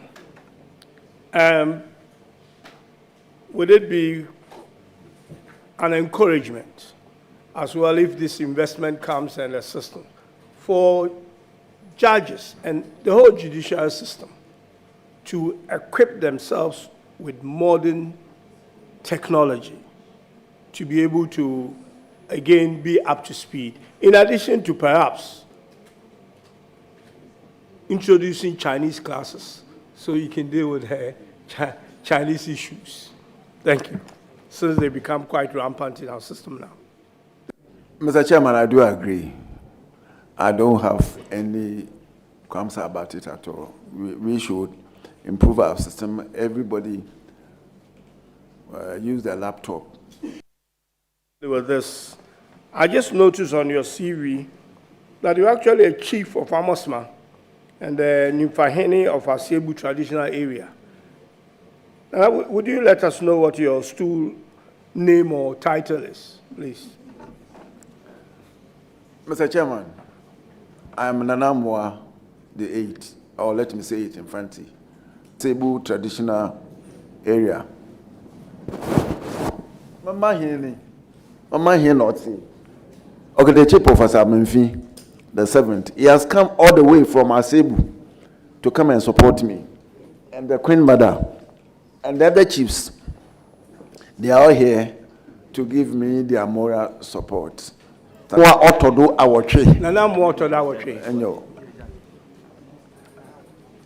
Please put your hand. Nana, Utinkwa. Mr. Chairman. My Lord, ni hao. Ni hao ma. Chinese, hey, this is the first time I'm hearing it. Thank you, Chair. It's greetings. Oh, okay. Yes. And the meaning is what? Like, how are you? So Honourable members, I will proceed to give the floor to Honourable Patricia Piaget. Right. Thank you very much, my Lord. Congratulations. Thank you. It's nobody but Mama Pat from Kumasi. Yes. We'll be listening to you. Very interesting journey towards the judiciary. And one of the things I'd like to ask is for you to share with us your personal and how your story might inspire the next generation of legal minds. Thank you. Thank you. If I understood your question, you were asking how I rose to become a judge or Yes, and share a story that will inspire the next generation. Yes, I think first and foremost, if you want to become a judge, you need to make sure that you should be prepared to work hard. That is point number one. You're also talking about your competence and integrity.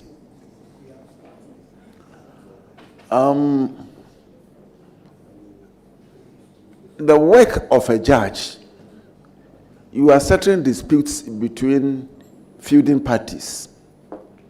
So as the statement always go, you must not only deliver justice, but you must also be seen to do justice. My journey, I told you, I've had a checkered history, but I want to give one example. You know, it is resilience. You must persist. In fact, when I did I read the diploma in public administration, and I had the opportunity to go to school again to read law. I had then been bonded over to serve the judicial service for 4 years. When I went back to Sekeni, the following year, I had the opportunity to go to the university. And there were all kinds of obstacles. But it took the intervention of a very good man, the late Justice Archer. He was then the Chief Justice, and I'm always grateful to him that he eventually permitted me to go to school, because I wasn't a family man and I could not have gone to school without steady leave with pay. So I worked hard, and my philosophy in life has always been that something worth doing must be done well.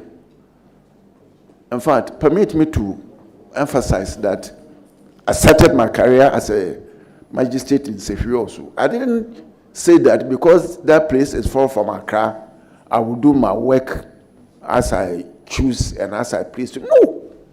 Rather, I worked extremely hard, and I had the opportunity to even teach myself the law, because I was always studying the law. I was always reading my law reports. I was already reading my books.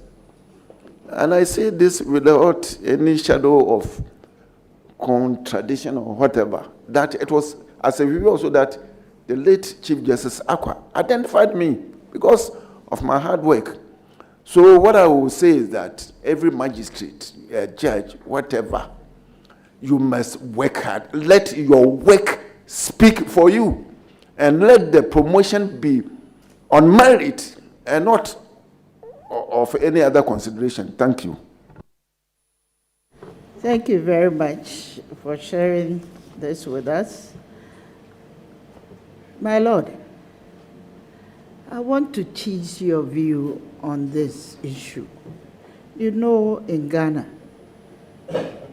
mandates retirement at 70. We have other jurisdictions that looks, especially even in America, that provides life, extending Ghana's retirement age to 75. And whether that will require a constitutional amendment, and if you personally will support that change. Thank you. Thank you, Chair. I will never advocate that the age of a judge, Supreme Court judge for that matter, be raised from 70 to 75. Why? In other jurisdictions that they retire the workers of life for life, so they will maybe run to the age of about 80 plus. They, as you have all become aware, the cases that go to the Supreme Court, they are few. In our jurisdiction, in our part of our jurisdiction, the Supreme Court is always dated with so many cases. And, Madam, unless you want to be a lazy judge, and you will find out, if you want to do the work and do it efficiently, you need to work very hard. And it is very stressful. So it's not advisable that when you get your retirement age of 70, then you say, I want to go to 75. If you don't take care, the 75 will not even reach, and you will go and join your ancestors. So let the law remain as it is, 70, and then you will bow out from the bench. Thank you.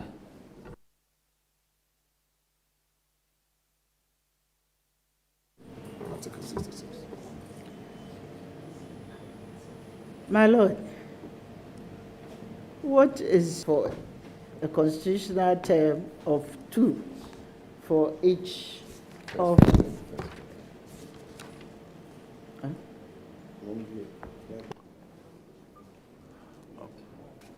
Read Article 66. Okay. Thank you, Chair. 66(1) says that a person elected as president shall, subject to clause 3 of this article, hold office for a term beginning from the date on which he is sworn. Clause 3 of, on the expiration of the period specified in clause 1 of this article, or B, if the incumbent dies or resigns from office or ceases to hold office under Article 69 of this Constitution. My view is that there's no ambiguity as to the terms that a president, an elected president, must, hold. So I will go by this law. I do not think I have anything to say in contravention of this, or I will not. You don't have any, cannot be reviewed under any circumstance. I think my position is clear, that the law is clear, so we should maintain it as it is. Thank you. Thank you very much. My other issue, going by your answer to my second question, that you don't think that we should review the mandate for retirement. From your CV or calendar, and if I go through your calendar, I see one thing, that your effectiveness will be just for about 3 months. And yes, if going through the calendar, you go through holidays, vacations, and all that. So I am thinking that if we don't review that law, how can you be, because you are an institution, and therefore, if you have to, Ghana has to benefit your very existence in the judiciary. It is important that we look at that law again. Thank you. Thank you, Madam. Thank you, Chair. My position on the review of the about, Mr. Chairman, there are precedents in the service.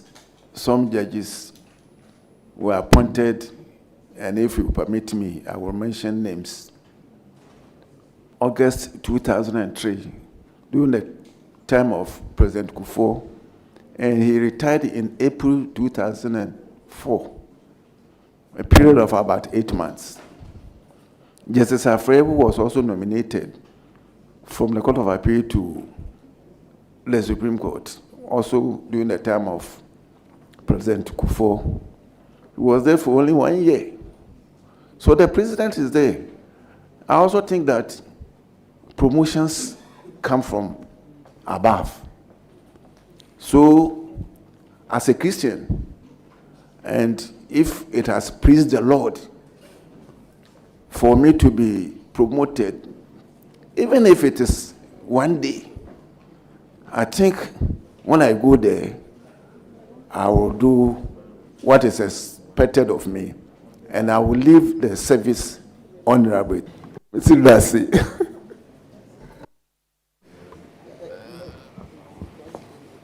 Honourable member is now the turn of the ranking member of the committee, Honourable Alexander Fanyomaki.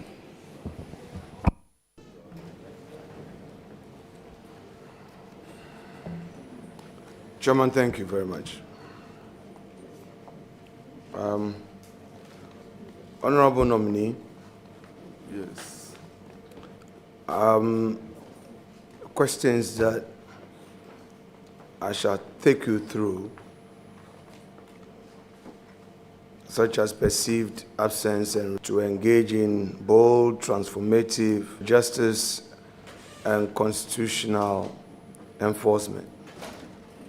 In fact, I have drafted these questions to test your judicial philosophy, your understanding of constitutional interpretation, and your views on the proper role of the judiciary in nation building.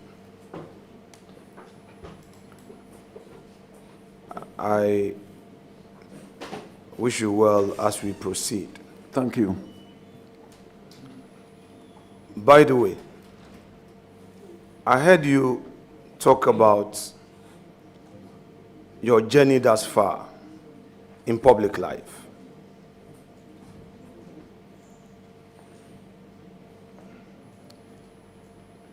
Just in a very short phrase, say something about what you've learned, especially in very difficult moments, to inspire the youth of Ghana, who perhaps by unfortunate situation of their background are placed at the lowest ebb of fortune's wheel and feel that there's no life for them at all. Thank you, Mr. Chair.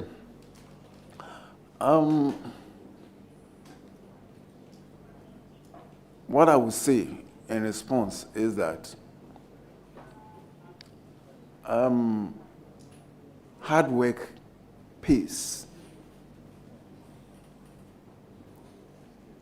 So the youth must be conscious of whatever they have and what have you. And as a person, you must also fashion for yourself. You must plan. You must plan for yourself. My journey started as a recorder. If I have not planned that, I also want to be like, and in fact, I was inspired by both the judges and the lawyers that were. Enough, my lord. Enough, my lord. Thank you. Lord, your records have it that you are a chief, correct? Certainly, yes. You are a gazetted chief? I am.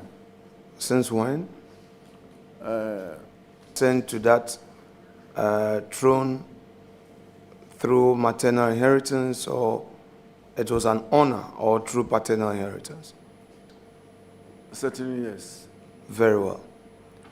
Do you see the performance of your traditional role conflicting with your judicial function? Thank you for the question. In fact, both the traditional role and my role in the service are very important and dear to my heart. So I've tried to manage as far as possible to ensure that I give equal attention to the two. Of course. My Lord, it's enough. What I would suggest strongly to you is to have at the back of your mind the rule of brevity. I don't want to keep you for too long, but if you decide to be answering my questions with long answers, then you may stay for long and the impression will be created that the leader of the mighty minority is keeping you for too long. So just bear that in mind. Now, in your career as a judge, have you had the occasion of spotting talent and directly inspiring such talent, including nurturing them to rise in the profession? Thank you for the question. Indeed, the questioner himself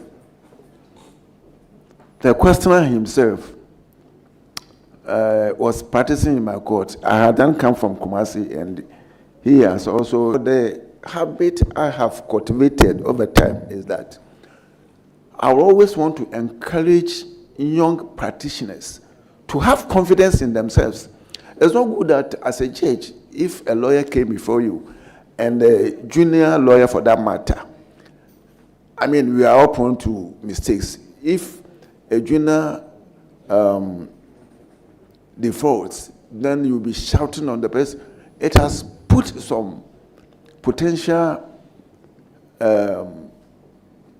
but brilliant lawyers shy away from practice. So I try to, from Kumasi right down to Accra here, and even in Second A, you can check. And you are testimony of that. Thank you.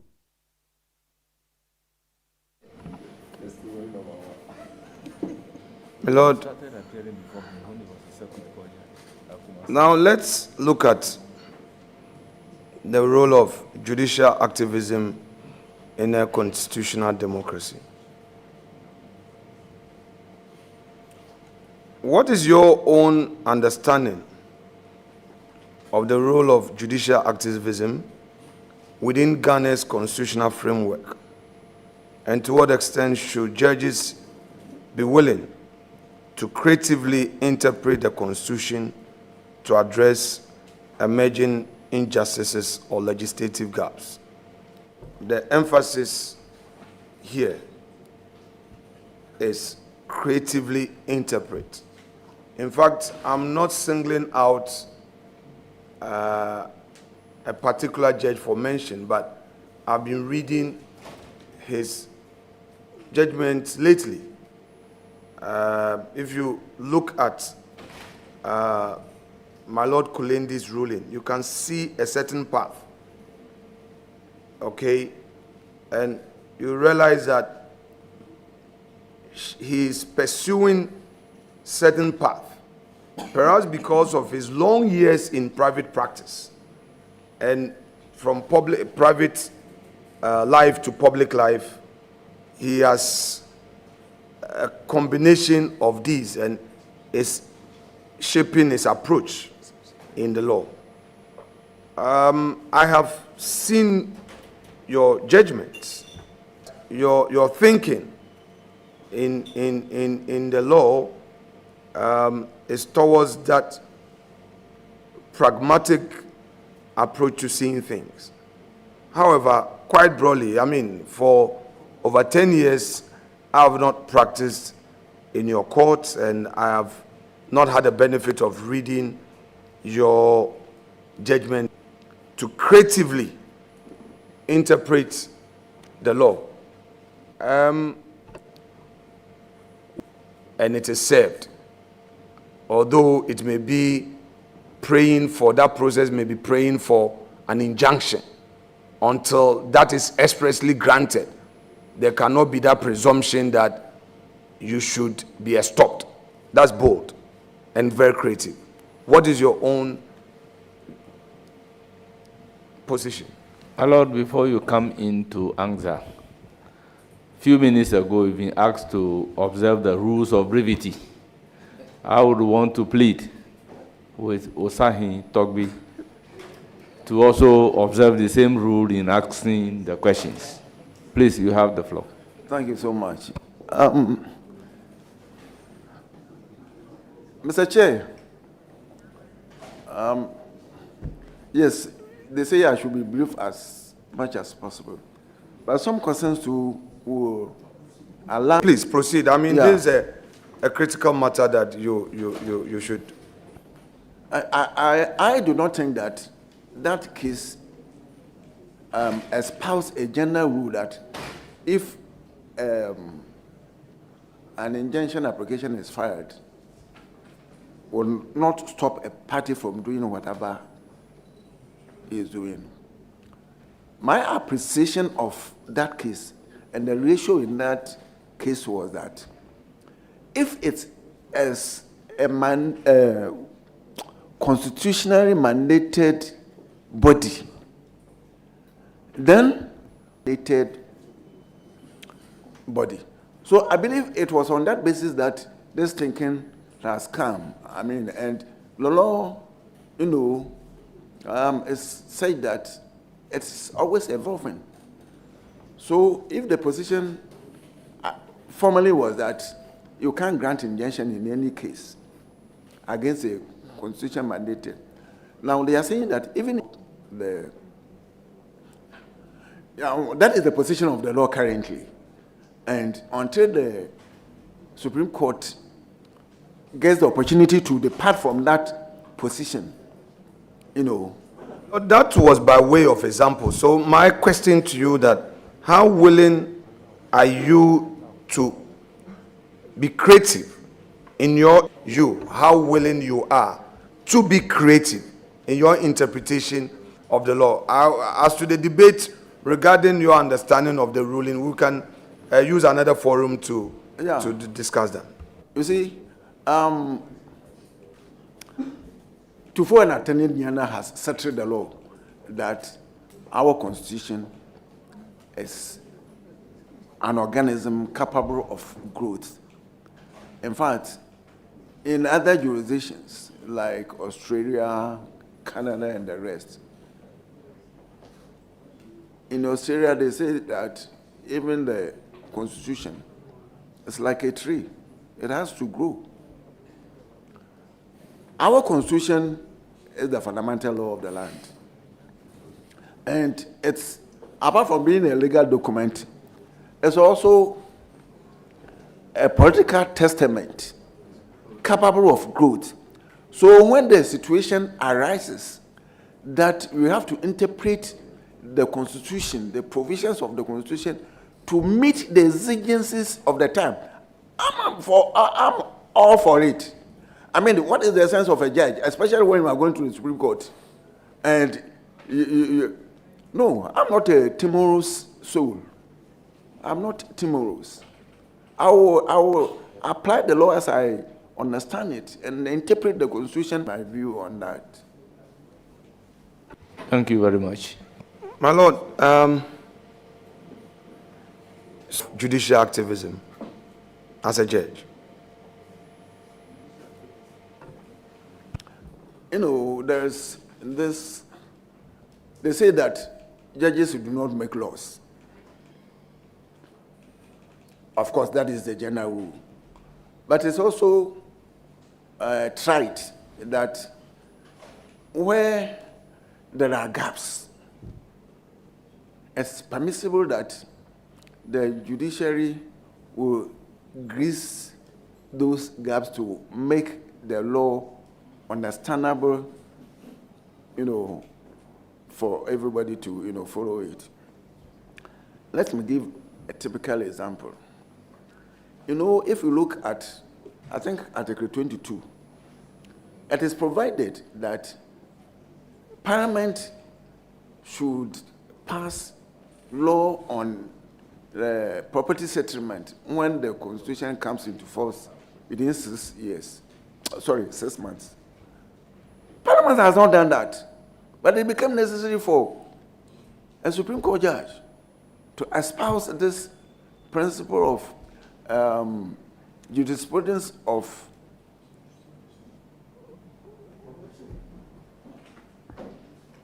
in this case of Mensah versus Mensah. You see, you will call it as judicial legislation. But it was necessary because I do not know. The Parliament has then not passed the law. And the situation demanded that there should be something about the case. So if the situation calls for it, and I feel that it is Parliament who must do it and they haven't done it, or the law is such, it's so ambiguous that we need to oil it, put greases in it to make it understandable, readable. Why not? I'll be prepared to do it. Thank you. Now, my Lord, let's delve a bit into Article 132, the supervisory mandates of our court, of the Supreme Court. 132, yes, please. That deals with quo warranto, mandamus, certiorari, etc., prohibition and all. Now,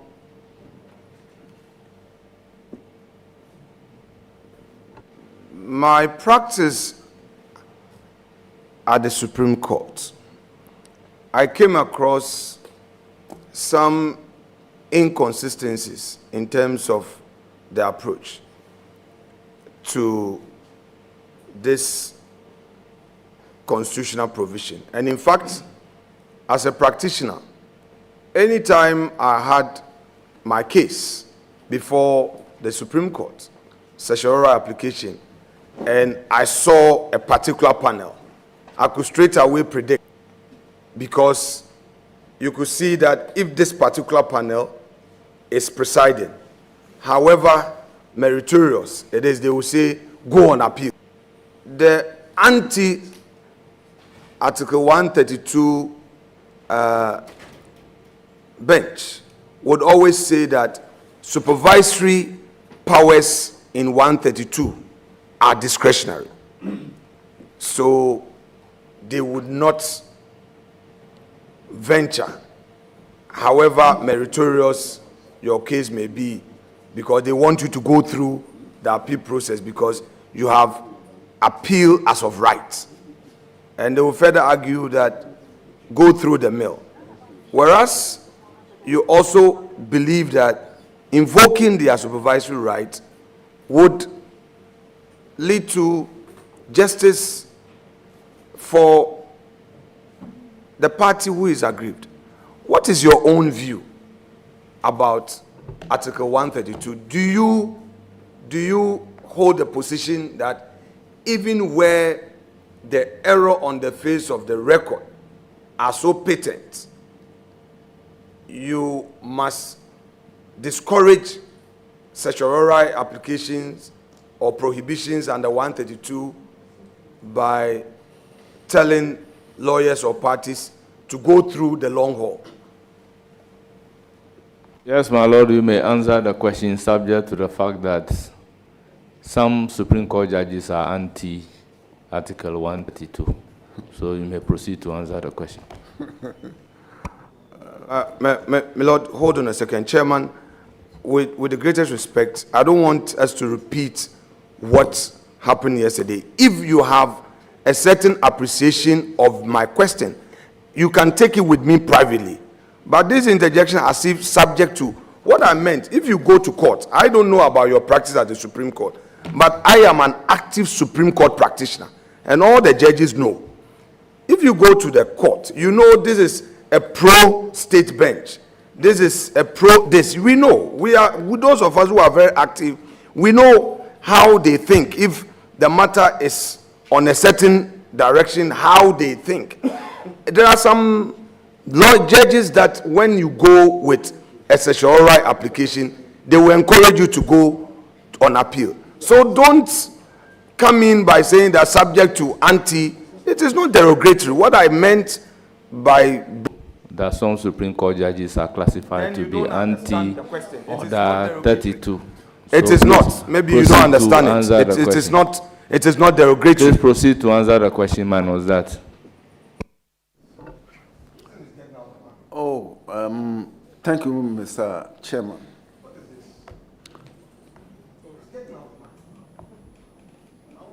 Mr. Chairman, are you listening?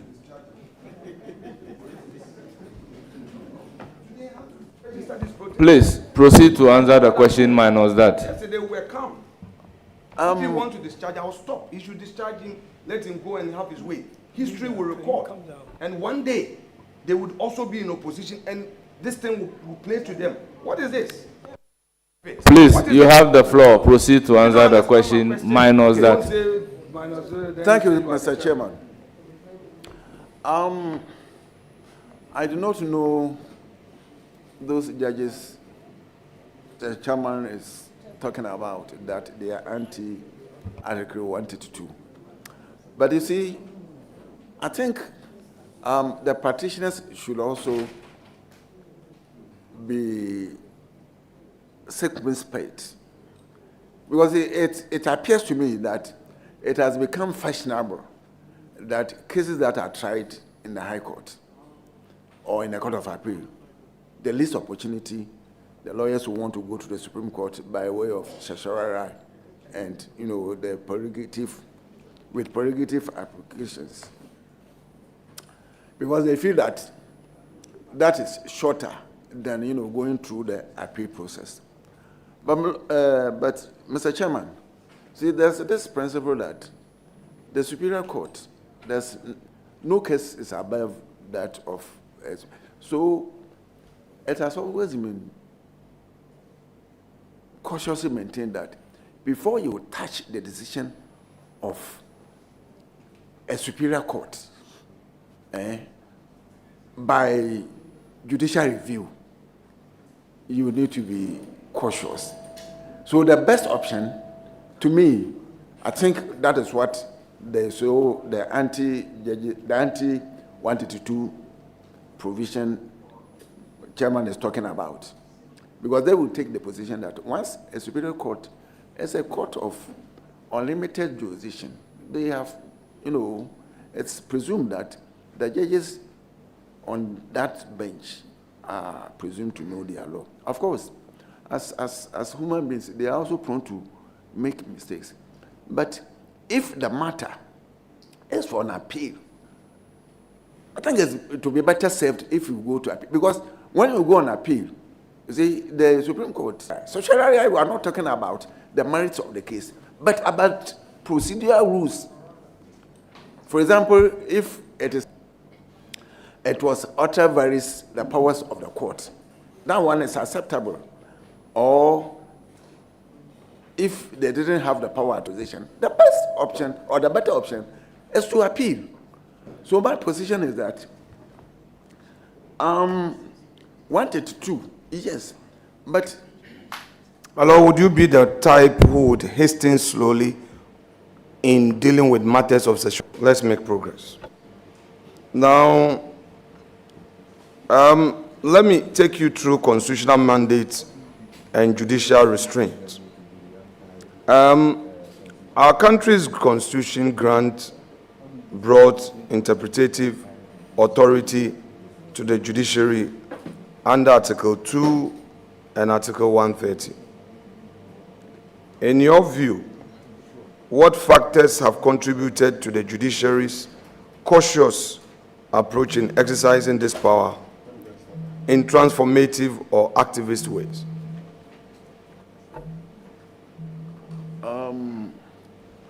Can you repeat the question again? So, I'm saying that Article 2 and 130. Yes. In your view, these provisions clothe you with those interpretative powers. In your view, what factors have contributed to the judiciary's cautious approach in exercising this power in transformative or activist ways? Now, I would give you one case. Okay. The Parliamentary versus my Lord Acting CJ wrote the judgment for the panel, and I will just explain to you. This had to do with public servant participating of the plaintiff was to the effect that, yes, the 93-1, hold on a second.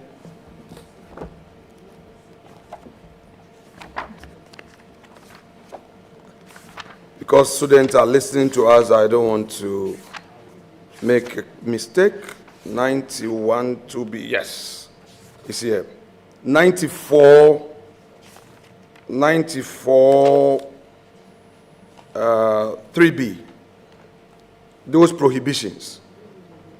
Now, the contention of Mr. Agra in that matter, which had to do with the eligibility and the prohibition, who qualifies to be a member of parliament. Or to, 94, 3B, which says that, let me read it in full. A person shall not be eligible to be a member of parliament if A, is prohibited from standing election by law in force in Ghana by reason of his holding or acting in office, the functions of which involve responsibility for or are connected with the conduct of an election, or responsibility for the compilation or revision of an electoral register. B, is a member of the police service, the prison service, the armed forces, judicial service, the legal service, the civil service, the audit service, parliamentary service, the statistical service, the fire service, customs, excise and preventive service, the immigration service. In this matter, Mr. Kojogadre's contention was to the effect that, yes, these have been listed, but there were officers in the public service, specifically Ghana Highway Authority and Ghana Education Service. And he does not understand why, if somebody is a member, a staff of Ministry of Education, the person is prohibited. Ministry of Health, the person is prohibited. Ministry of Roads and Highways, the person is prohibited. But if the person is a staff of Ghana Highway Authority, the person will say that I have not been listed. Now, my Lord Bafuboni took that conservative stand to say that, to the extent that those others have not been listed here, it means that the Constitution did not contemplate them to be part. I disagree with him, but I yielded. I have not seen anybody going back to really further tease the mind of the Supreme Court on this. So it still remains a law, and subsequently, those who are in the public service mainstream but not listed here are part of our partisan political activities.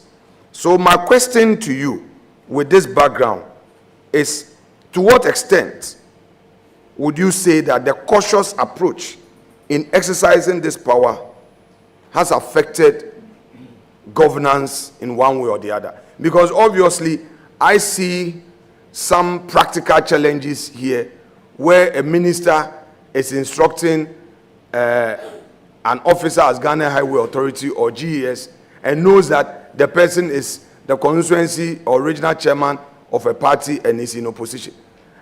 I feel that the court was too reluctant in dealing with this matter. What is your view on that? My view is very simple. Once the court has spoken, that is the law. Yes. So I do not have any useful, addition to it. My Lord, with respect, I'm not asking you to critique. What I'm saying is the basis or the gravamen of my question is the cautious approach. What is your view on this cautious approach to interpretation regarding governance? That's all. I only gave you that example to give a background because you said you didn't understand my question. You get my point now? Very well. Then Honorable member, my Lord has answered the question that once the court has made pronouncement on the matter, he has no... To the fact that I wasn't asking him to critique the decision of the court in the Kojoga Adra case. I only introduced it to draw his attention to the mainstay of my question, because he had come back to say he didn't understand the import of my question. So I needed to give him that background. So I am not asking him to question the judgment of my Lord Bafuboni, who spoke for the bench. Please. Now I have clarified that what is your view on the cautious approach by the judiciary in exercises its power of interpretation on governance? That is my question. Very well, my Lord. Thank you, Mr. Chair. I do not think that judiciary in every case has been cautious. Indeed, there are cases which the Supreme Court has determined that has even helped shape our good governance and democracy. And a typical case, example I can give is G.H. Mensah versus the Attorney General. In G.H. Mensah, the summary of the case was that, or let me say, it's bordered on interpretation as to whether the ministers which the then president wanted to retain them in his government during the second time to be, to carry on with their work without parliamentary approval, because President Warren has won the second term and he has taken retained some of the ministers. Now, there's the Minister of Finance at the time, I think Kwame Poposo, had prepared a budget which he was to present to Parliament.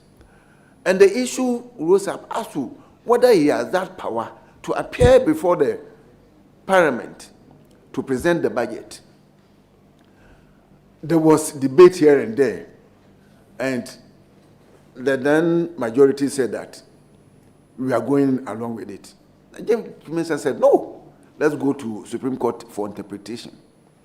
They came to Supreme Court, and the Supreme Court held that the term or the tenure of those ministers ended with the term of the president, so that if the President Warren has not won the elections, it will mean that they would have gone away. So they have been ushered into a new, they said fourth what? First session and blah, blah, blah, blah, blah. So I think that was the second session. You mean the second parliament? Yes, the first regime. Then they cannot be maintained or retained as ministers. What lesson do we learn here? The Supreme Court heard that the purported retention of those ministers violated Article 87 of the Constitution. So it prevented the occurrence of, recurrence violations of the Constitution, the provisions of the Constitution. So depending upon each case, and as you rightly said, it should be It should be on case-to-case basis. So Supreme Court, they are pragmatic. After all, they are policy courts. They give directions to shape our good governance, rule of law, and the rest of it. So if they have been cautious, and they have the right to be cautious, if it demands that they must be pragmatic, they have to do it. So that is my answer to your question. Thank you. Very well, my Lord. My Lord, you've spent the better part of your adult life after your call to the bar on the bench. I once remember you in your court saying that though you, the judges, don't go out, but perhaps you are the first to hear of every public rumor or gossip. I remember you telling us in your court. What it means is that you are equally aware of criticisms that emanate from the public space when you speak to shape governance and public opinion. Lord, would you agree with the position by some critics that the Supreme Court of our country has had the occasion to miss opportunities to provide judicial leadership in advancing constitutional justice and or protecting fundamental rights? The Supreme Court has neglected its duty in shaping the... Is that what you said? Oh, my Lord. Can you repeat Very it, well. please? Very well. So, you hear of criticisms. Definitely, even amongst your brothers above you will say no. I am saying that the feeling that there are times that our courts have missed the opportunity to provide judicial leadership, which leadership would have helped in advancing constitutional justice or protecting fundamental human rights. Would you agree with me that we've had instances like that? I disagree. Oh, very well. My Lord, much as I appreciate your answer, is it your case also that in all situations the Supreme Court has scored 100% in providing 100% judicial leadership? I will not say that it's 100% because it's human institution. Because the judges have the right to go right. They also have the right to err. That is why agency comes, or where there are situations that the Supreme Court will have to depart from its previous decision. They have the right to do so. They will not come out to say that they were mistaken anyway. Exceptional circumstances for them to depart from their previous decisions. And then two, it must also they depart from their previous decisions. So I would say that being human institution, they are prone also to make mistakes. They are human beings. I mean, and there's no judge under the sun whose decision has not one way or the other not be overturned. We are human beings. It's only God who is perfect. Therefore, we've had instances of missed opportunities in judicial leadership. Now, my Lord, you can immediately recall, I'll refresh your memory on that. Which one is that? Yeah, I'm yet to say it. I'm yet to. In the matter of Ninoy Odonko versus the Iyoko, I can give you the brief fact of the case, just to recollect, for your recollection. If you remember, we would proceed. But if you, it's a long time ago. Sure, that's what I'm saying. I understand. Count without notice to him. The man had traveled out of the jurisdiction at the time, made an application before you. Yoko at the time had already expended the money which was in their exhibit account. Your ruling was to the effect that the time for him to apply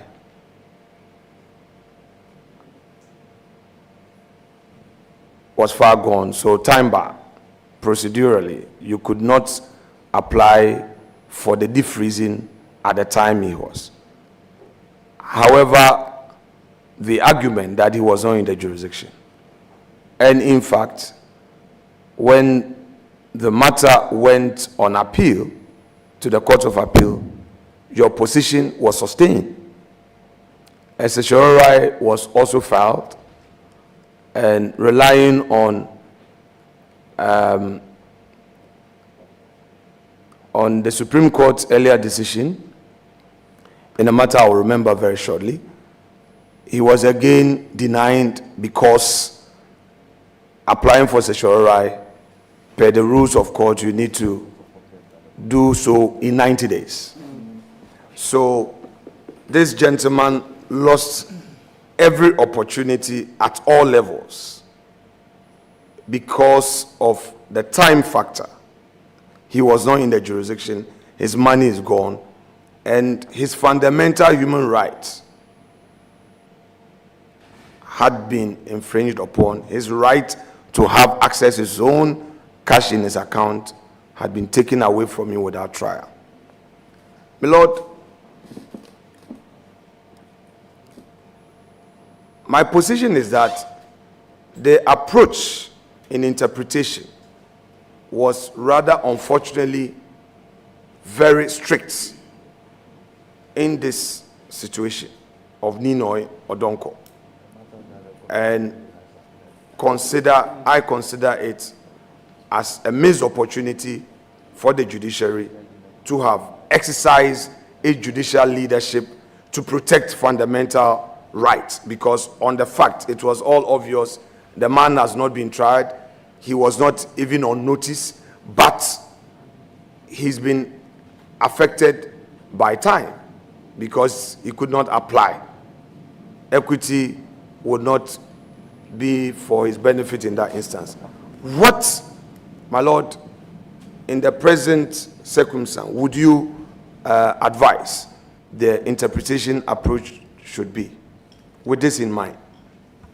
In the first place, let me say that I'm very happy that my decision was affirmed. And when you went to the Supreme Court too, you were overthrown.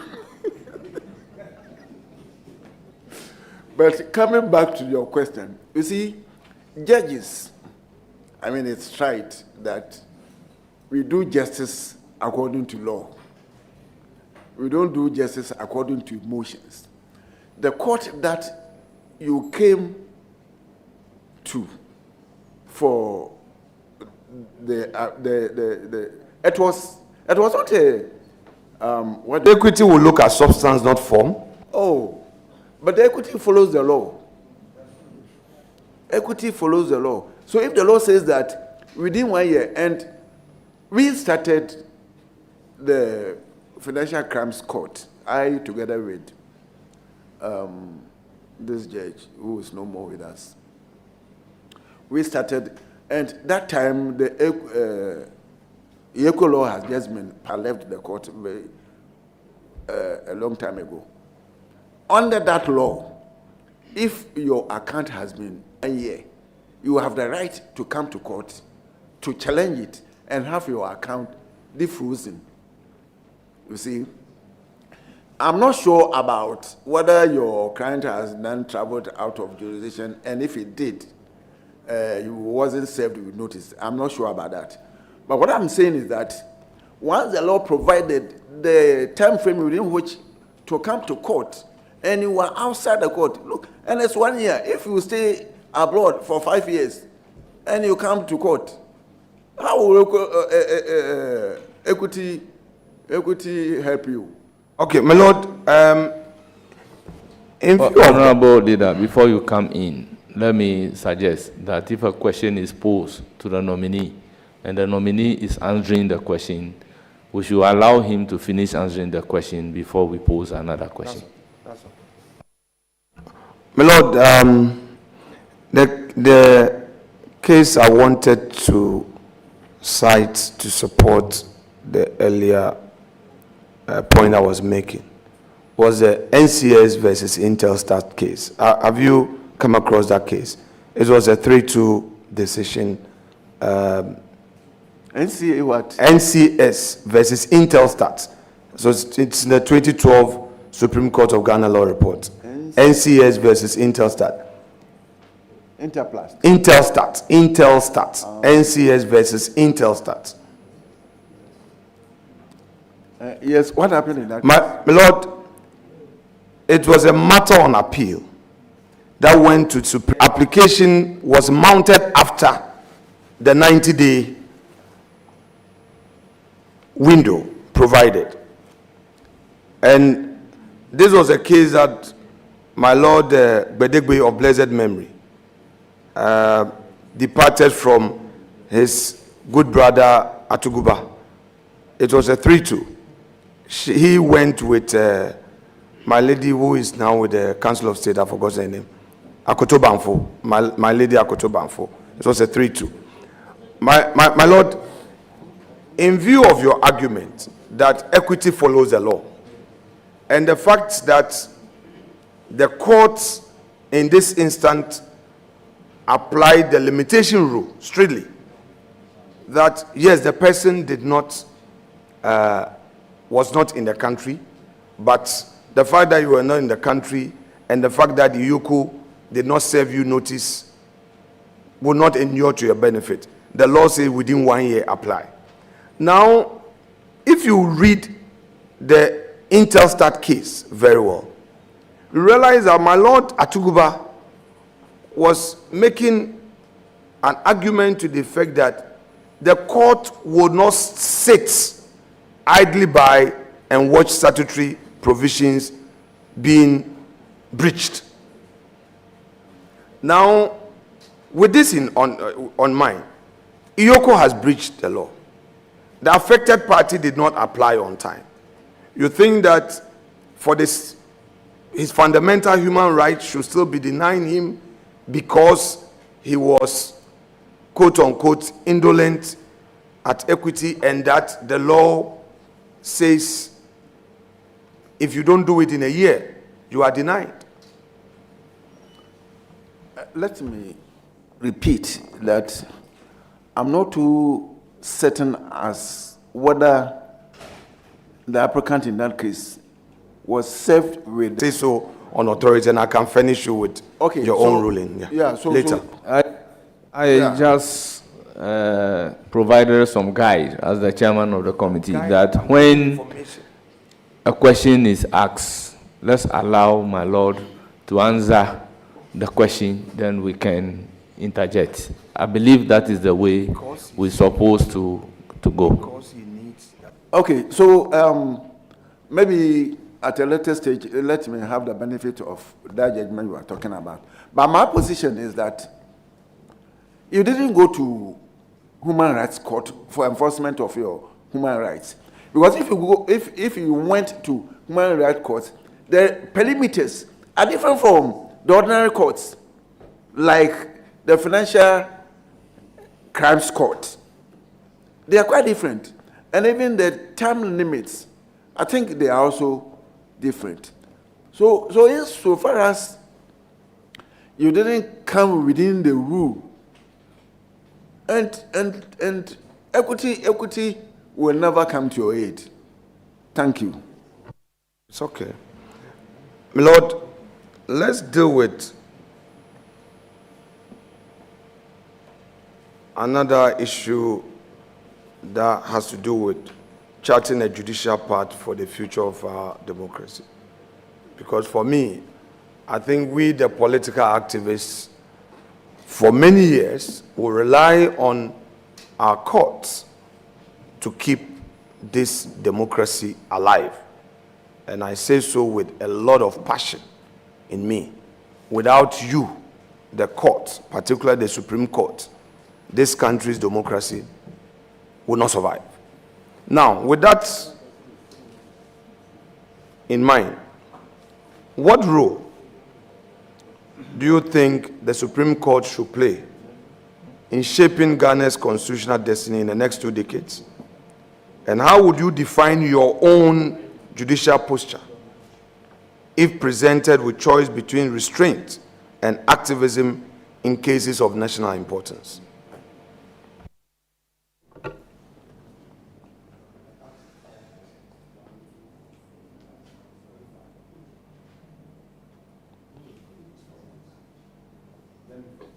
Chairman, are you listening to me?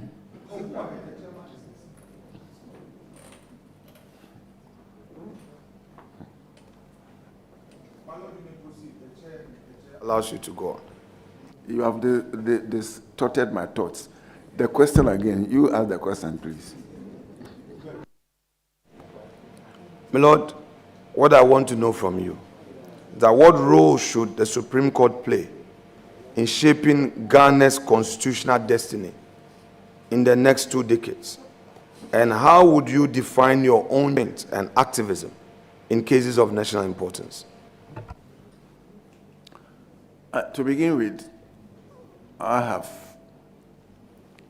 sworn judicial oaths, and throughout my practice on the bench, I've demonstrated my fidelity in the law.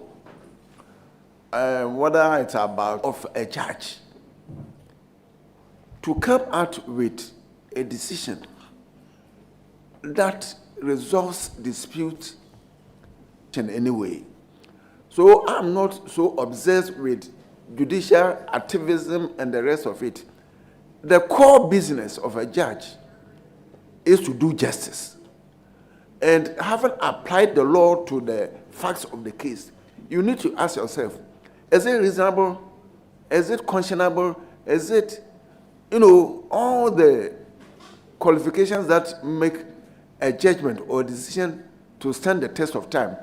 If, as a judge, you apply your judicial activism, or as we will call it, judicial philosophies and the rest of it, and at the end of it all, your law or the decision is not in consonance with the law, or I would say that then you have done nothing at all. It may be a bad law that you have espoused. So I will look at it from the pragmatic view that, look, I've sworn a judicial oath, and where it also comes to matters bordering the security of the state, we also need to be, that is why the Constitution itself says the principle is that it's capable of growth. It's an organism capable of growth. So you take all these things into account before we can come out with a decision that will meet the demands of the time. So that is what I would say that is what I would say in response to your question. Thank you. My Lord, now I want us to deal with the issue of democratic inclusion versus constitutional restriction. And I want to pick your thoughts on this. How should the constitutional disqualification of dual nationals from holding certain public offices be balanced against Ghana's democratic values of inclusiveness and political participation?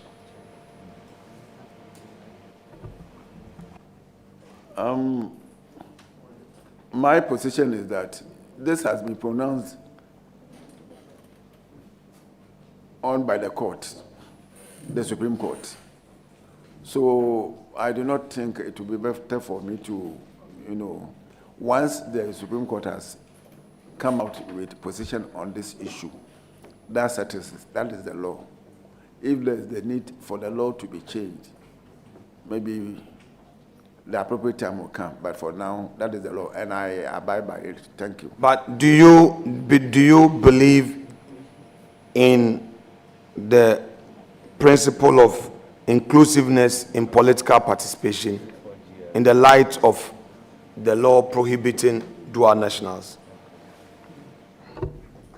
Dual nationals, so far as I understand the law, if you have a dual, you a Ghanaian and you also hold nationality of other country, there are certain positions that you cannot hold. So if the Constitution says that, that is all. Thank you. Now, my Lord, without prejudice to existing case law principles and emphasis, without prejudice to existing case law principle, what in your view constitutes allegiance to Ghana in the modern global context? And how should this understanding shape the legal treatment of dual nationals seeking public office?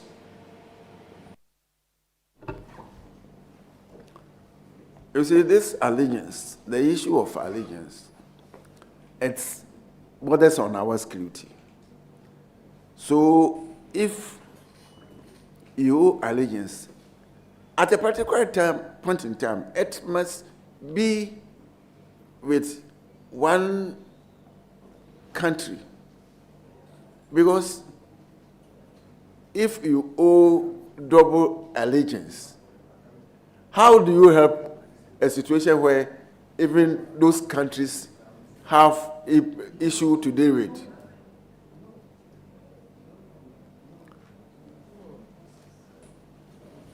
So that is my answer. Thank you.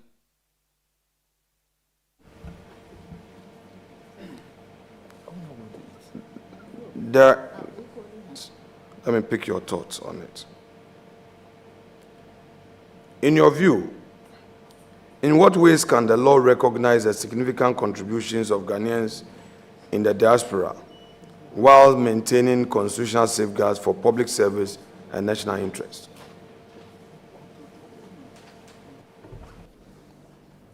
You mean Ghanaians in diaspora or Ghanaians in diaspora? Yes, that's correct. Yes, they contribute significantly. But if they want to fully participate in our democracy, I think they should also take into account the fact that when elections are held, they must come here and also participate. I remember one case, I've forgotten the title of the case, where a Ghanaian in the diaspora came to Ghana to vote, and the EC was saying that the time for registering that candidate,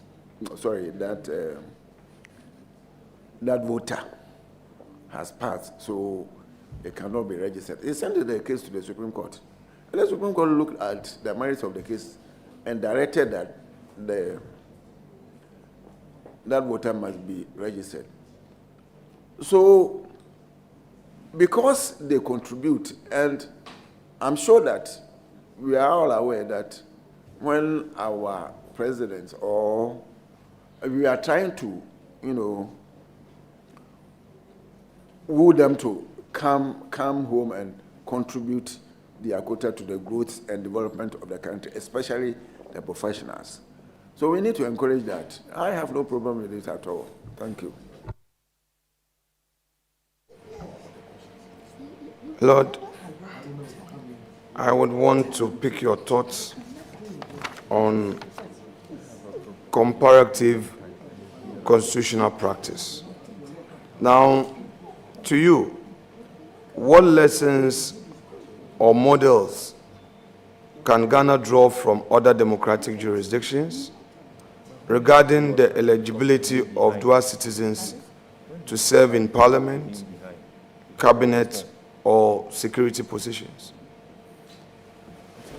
You know that some countries embrace this dual citizenship in their laws. To what extent do you think, having regard to your earlier answer of the Ghanaians in the diaspora and their contributions to our national economy, do you think that we can draw some useful lessons from other jurisdictions regarding legibility of dual citizens to serve in parliament and even in cabinet? I will say that if there is the need to do that, we should do it.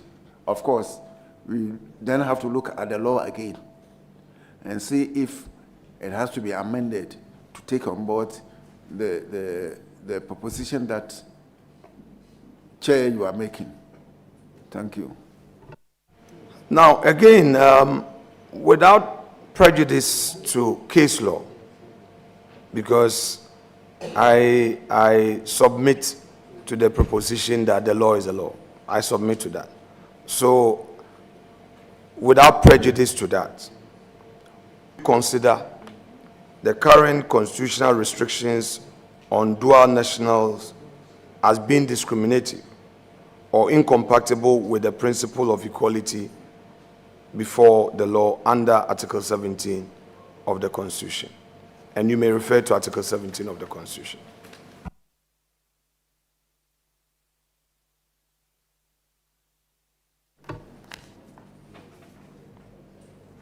Article 17(1), if, as a chairman, you permit me to read, says, all persons shall be equal before the law.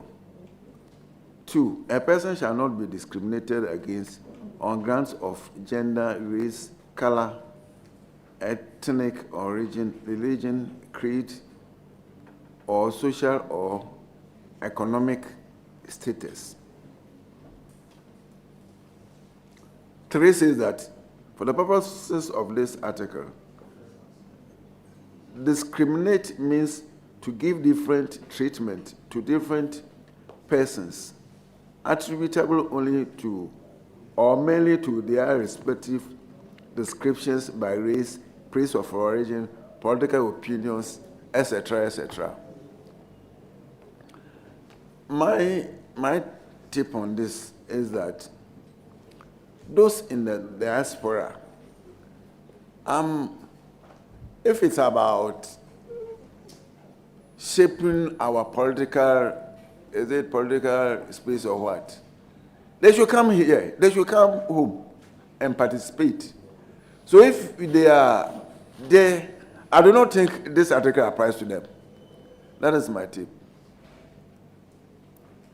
They cannot be said that they have been discriminated against. Thank you. Now, let's look at the issue of public trust.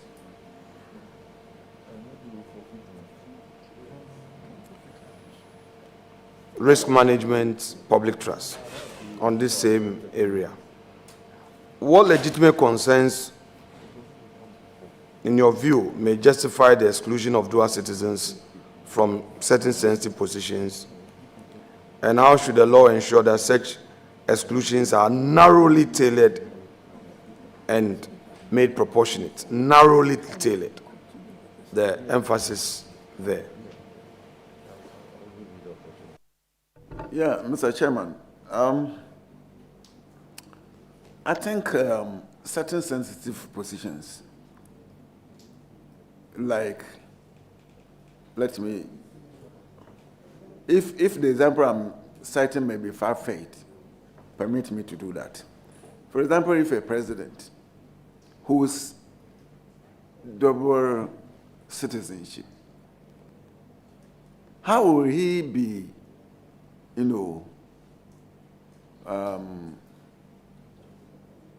for want of a better word, how will he apply himself to the needs of the people or to the good governance we all aspire to achieve? Because if he's a president here and he goes to the So I think that there are certain positions, the law, if the law says that this position to Ghana and to, so be it, because it will be in the interest of the state that those positions are held by the indigenous or those in the jurisdiction. Thank you.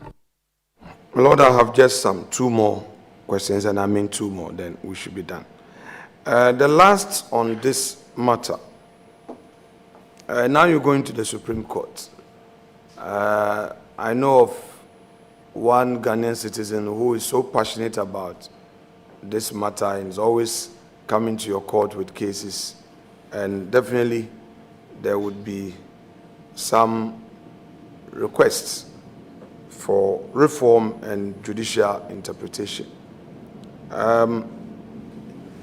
What role, in your view, should the court play in interpreting or potentially reshaping application for dual nationality restrictions in the light of Ghana's changing social, economic, and political realities?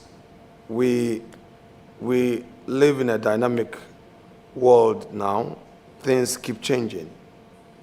Going to the Supreme Court, would you suggest that we should take some new steps in reshaping the application of the dual nationality restrictions by revisiting the law? I don't want to go into speculative analysis, but if I should answer the question, I will suggest that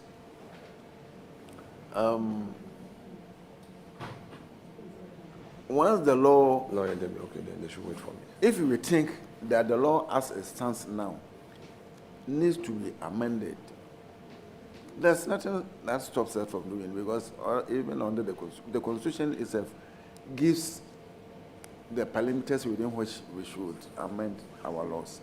So if it's necessary for the laws on dual citizenship be changed, given the exigencies of the time, I think it is appropriate to do that. Thank you. Now, my Lord, let's deal with the constitutional purpose of bail. I know the courts have come out boldly to say that there's nothing like non-bailable offenses anymore, and have gone further to say that bail should not be used as a punishment. Now, in your view, how should the constitutional guarantee of personal liberty under Article 14.3 guide the interpretation and application of bail, particularly when conditions imposed make it practically onerous for the accused persons? Our courts are still struggling on this issue of bail. People are complaining. Investigative agencies are granting very onerous bail that accused persons, suspects, not accused, suspects, practically find it difficult to meet. What do you think should be the best approach in dealing with this issue whilst you are guaranteeing the... Thank you. Mr. Chairman, if Article 14.3... Yes, I have a follow-up, yes. If Article 14.3 of the Constitution is read in conjunction with Section 96 of Act 30, the paramount consideration has always been that the person being suspected or have been charged with an offense will make himself available whenever is wanted by either the police or the courts. Now, case law also makes case law also makes it quite clear and plainly that when the terms of the conditions are onerous, it's amount to denial of a bail, and bail should not be used as punishment. However,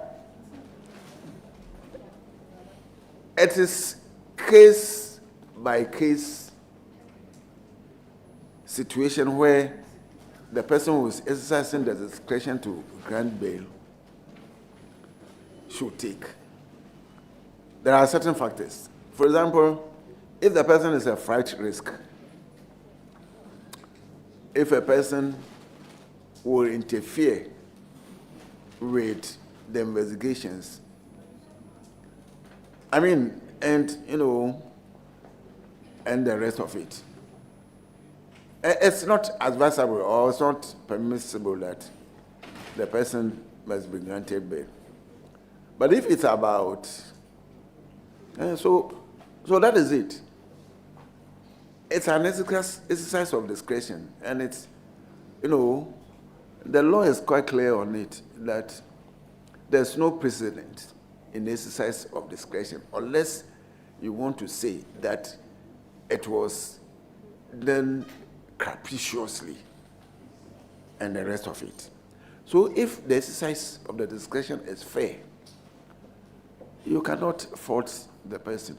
But our bail is that it has to, the person who is exercising the discretion of bail must ensure that the accused or the suspect will come and stand trial or will avail himself whenever is wanted. Thank you. My Lord, as a follow-up to end the day, no setting as precedence in the exercise of discretion. Of course, case by case basis, and you've given us a broad view as the conditions for grant of bail. But there are still gaps that must be addressed to allow for some certainty.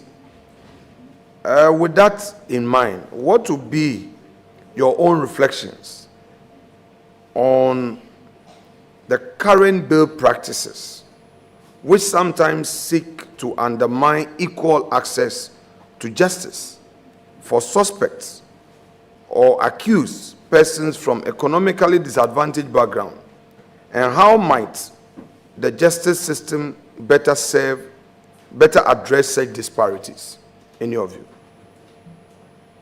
So, you know that the person is not a flight risk, but the person does not also, from where he's coming from, will not get a property, will not have somebody with a certain standing in society. And my Lord, just to share this with you, I have seen a bill term where the judge directed that the accused should get a police inspector within a certain jurisdiction to sign the bill as a bail condition, a police inspector. And then I have also cited a bill condition where the judge ordered civil servant within a certain jurisdiction, like a district, not from the particular district where the matter was being heard.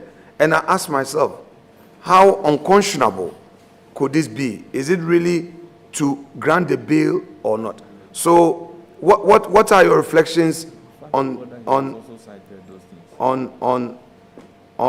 some of these situations? Thank you. You see, my Lord, have you also cited those things that he has mentioned? I haven't done that. But I was going to even ask him, he was talking about gaps. Which gaps was he talking about, so that I will be able to answer the question rightly?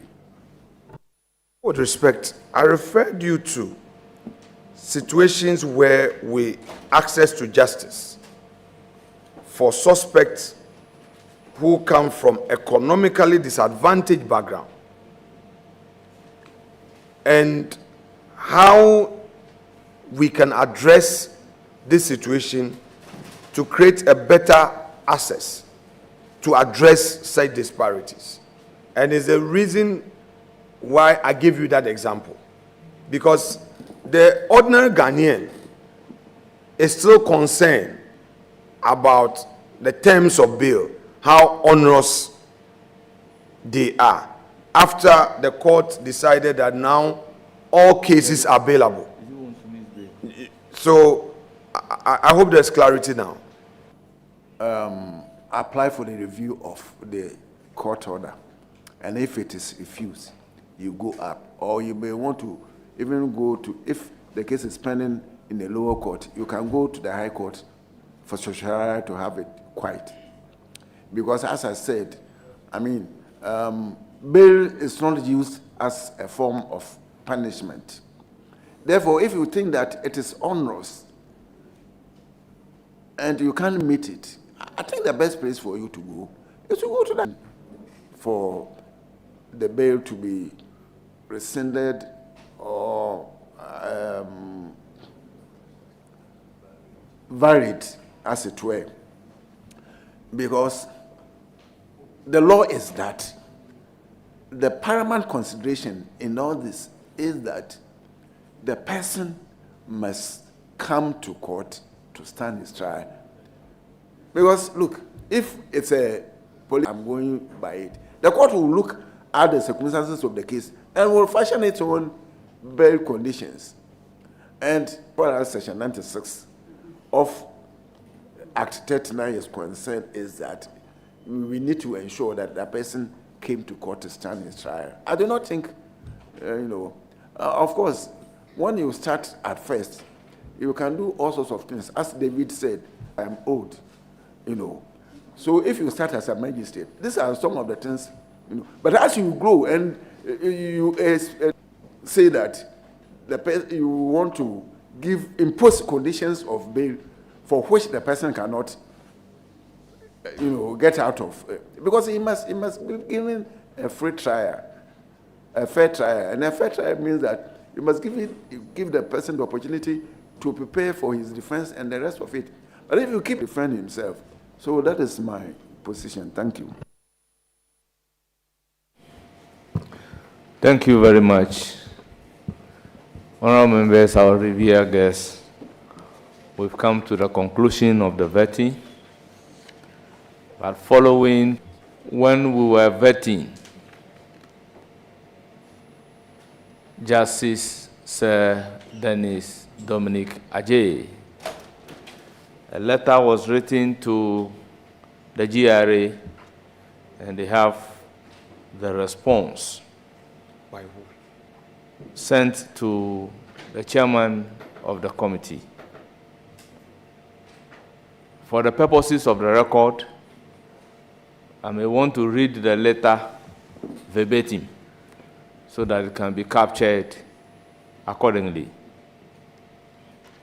The letter dated 17th June 2025 on the letterhead of Ghana Revenue Authority, GRA, addressed to the Dear Sir, tax position of the Supreme Court nominee, Sir Dennis Dominic Ajay, on income from part-time teaching. Reference is made to the request of the appointment committee during the vetting of the Supreme Court nominee, Sir Dennis Dominic Ajay, part-time teaching. Sir, under the Income Tax Act 2015, Act 896, as amended, the income derived from part-time teaching is subject to final withholding payment at the rate of 10%. Section 116A(2) and 1191F and paragraph 8C(2) of the first schedule to the Act 896. The obligation to withhold is on the withholding agent, that is the at source. That is, at the time the amount is paid or payable. Section 1161 of Act 896, 1(1)(b) of the Income Tax Act, because it is a final withholding tax, Section 1192A of Act 896. The withholdee, Sir Dennis Dominic Ajay, is not required or obliged to declare that income on the tax clearance certificate, into bracket TCC, because it is a final tax as stated earlier. Therefore, the tax clearance certificate issued by GRA reflected his income earned for the period the tax certificate into Kimbu Sub-LTO managers for the Commissioner much. I will then proceed to acknowledge. Oh, this thing, I just read the letter. Yes, but I raised it. Can I? Oh, no, my brother. No, if you can. Honorable members, I will then proceed. Order. Okay. Dorothy Mensah, order. Let there be order. Please, Umar, let there be order. Please, Jerry, let there be order. Mrs. Dorothy Mensah, Mr. Philip Bright Mensah Jr., Bishop Dr. Abaka Wilson, Mr. Charles Aidan, Deputy Director of Finance, Judicial Service, Dr. Ebenezer Akwabentel, Oketechie, Professor Amemfi, Umanhini, Asebu Traditional Area, Nana Amemfiwa, Queen Mother of Asebu Traditional Area, Nana Bochrewa Ikumbri, Ebusiapenyi, Nana Edweful, Nana Bochrewa Ochiami Kobina Minta, His Lordship Justice Anthony Henry Kofi, His Lordship Justice Christopher Archer, Her Ladyship Jennifer Abena Dazi, His Lordship Jerome Noble Nkrumah, His Lordship Anthony Opon, His Lordship the Acting CJ Justice Paul Bafoboni. You are all welcome. Honorable, very well. I do not have the name of Justice Yoni Koti recognizing him. I recognize the presence of Justice Yoni Kulendis, Justice of the Supreme Court. I'm also informed that Mrs. Bafoboni, you are warmly welcome.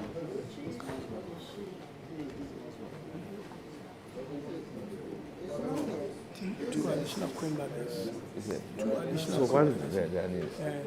So just recognize all the Queen Mothers. Very well. I recognize all the Queen Mothers, those whose name I do not have here. There will be difficulty mentioning your name because I do not have your names here. Forgive me. You are also welcome. Honorable nominee, on behalf of the committee and on my own behalf, we thank you very much for attending upon the committee and providing answers to questions. We are also happy for your endurance. We've gone beyond a stated time, but bear with us. You will surely hear from the committee. You are hereby accordingly discharged. Thank you so very much for the opportunity to meet you. Thank you.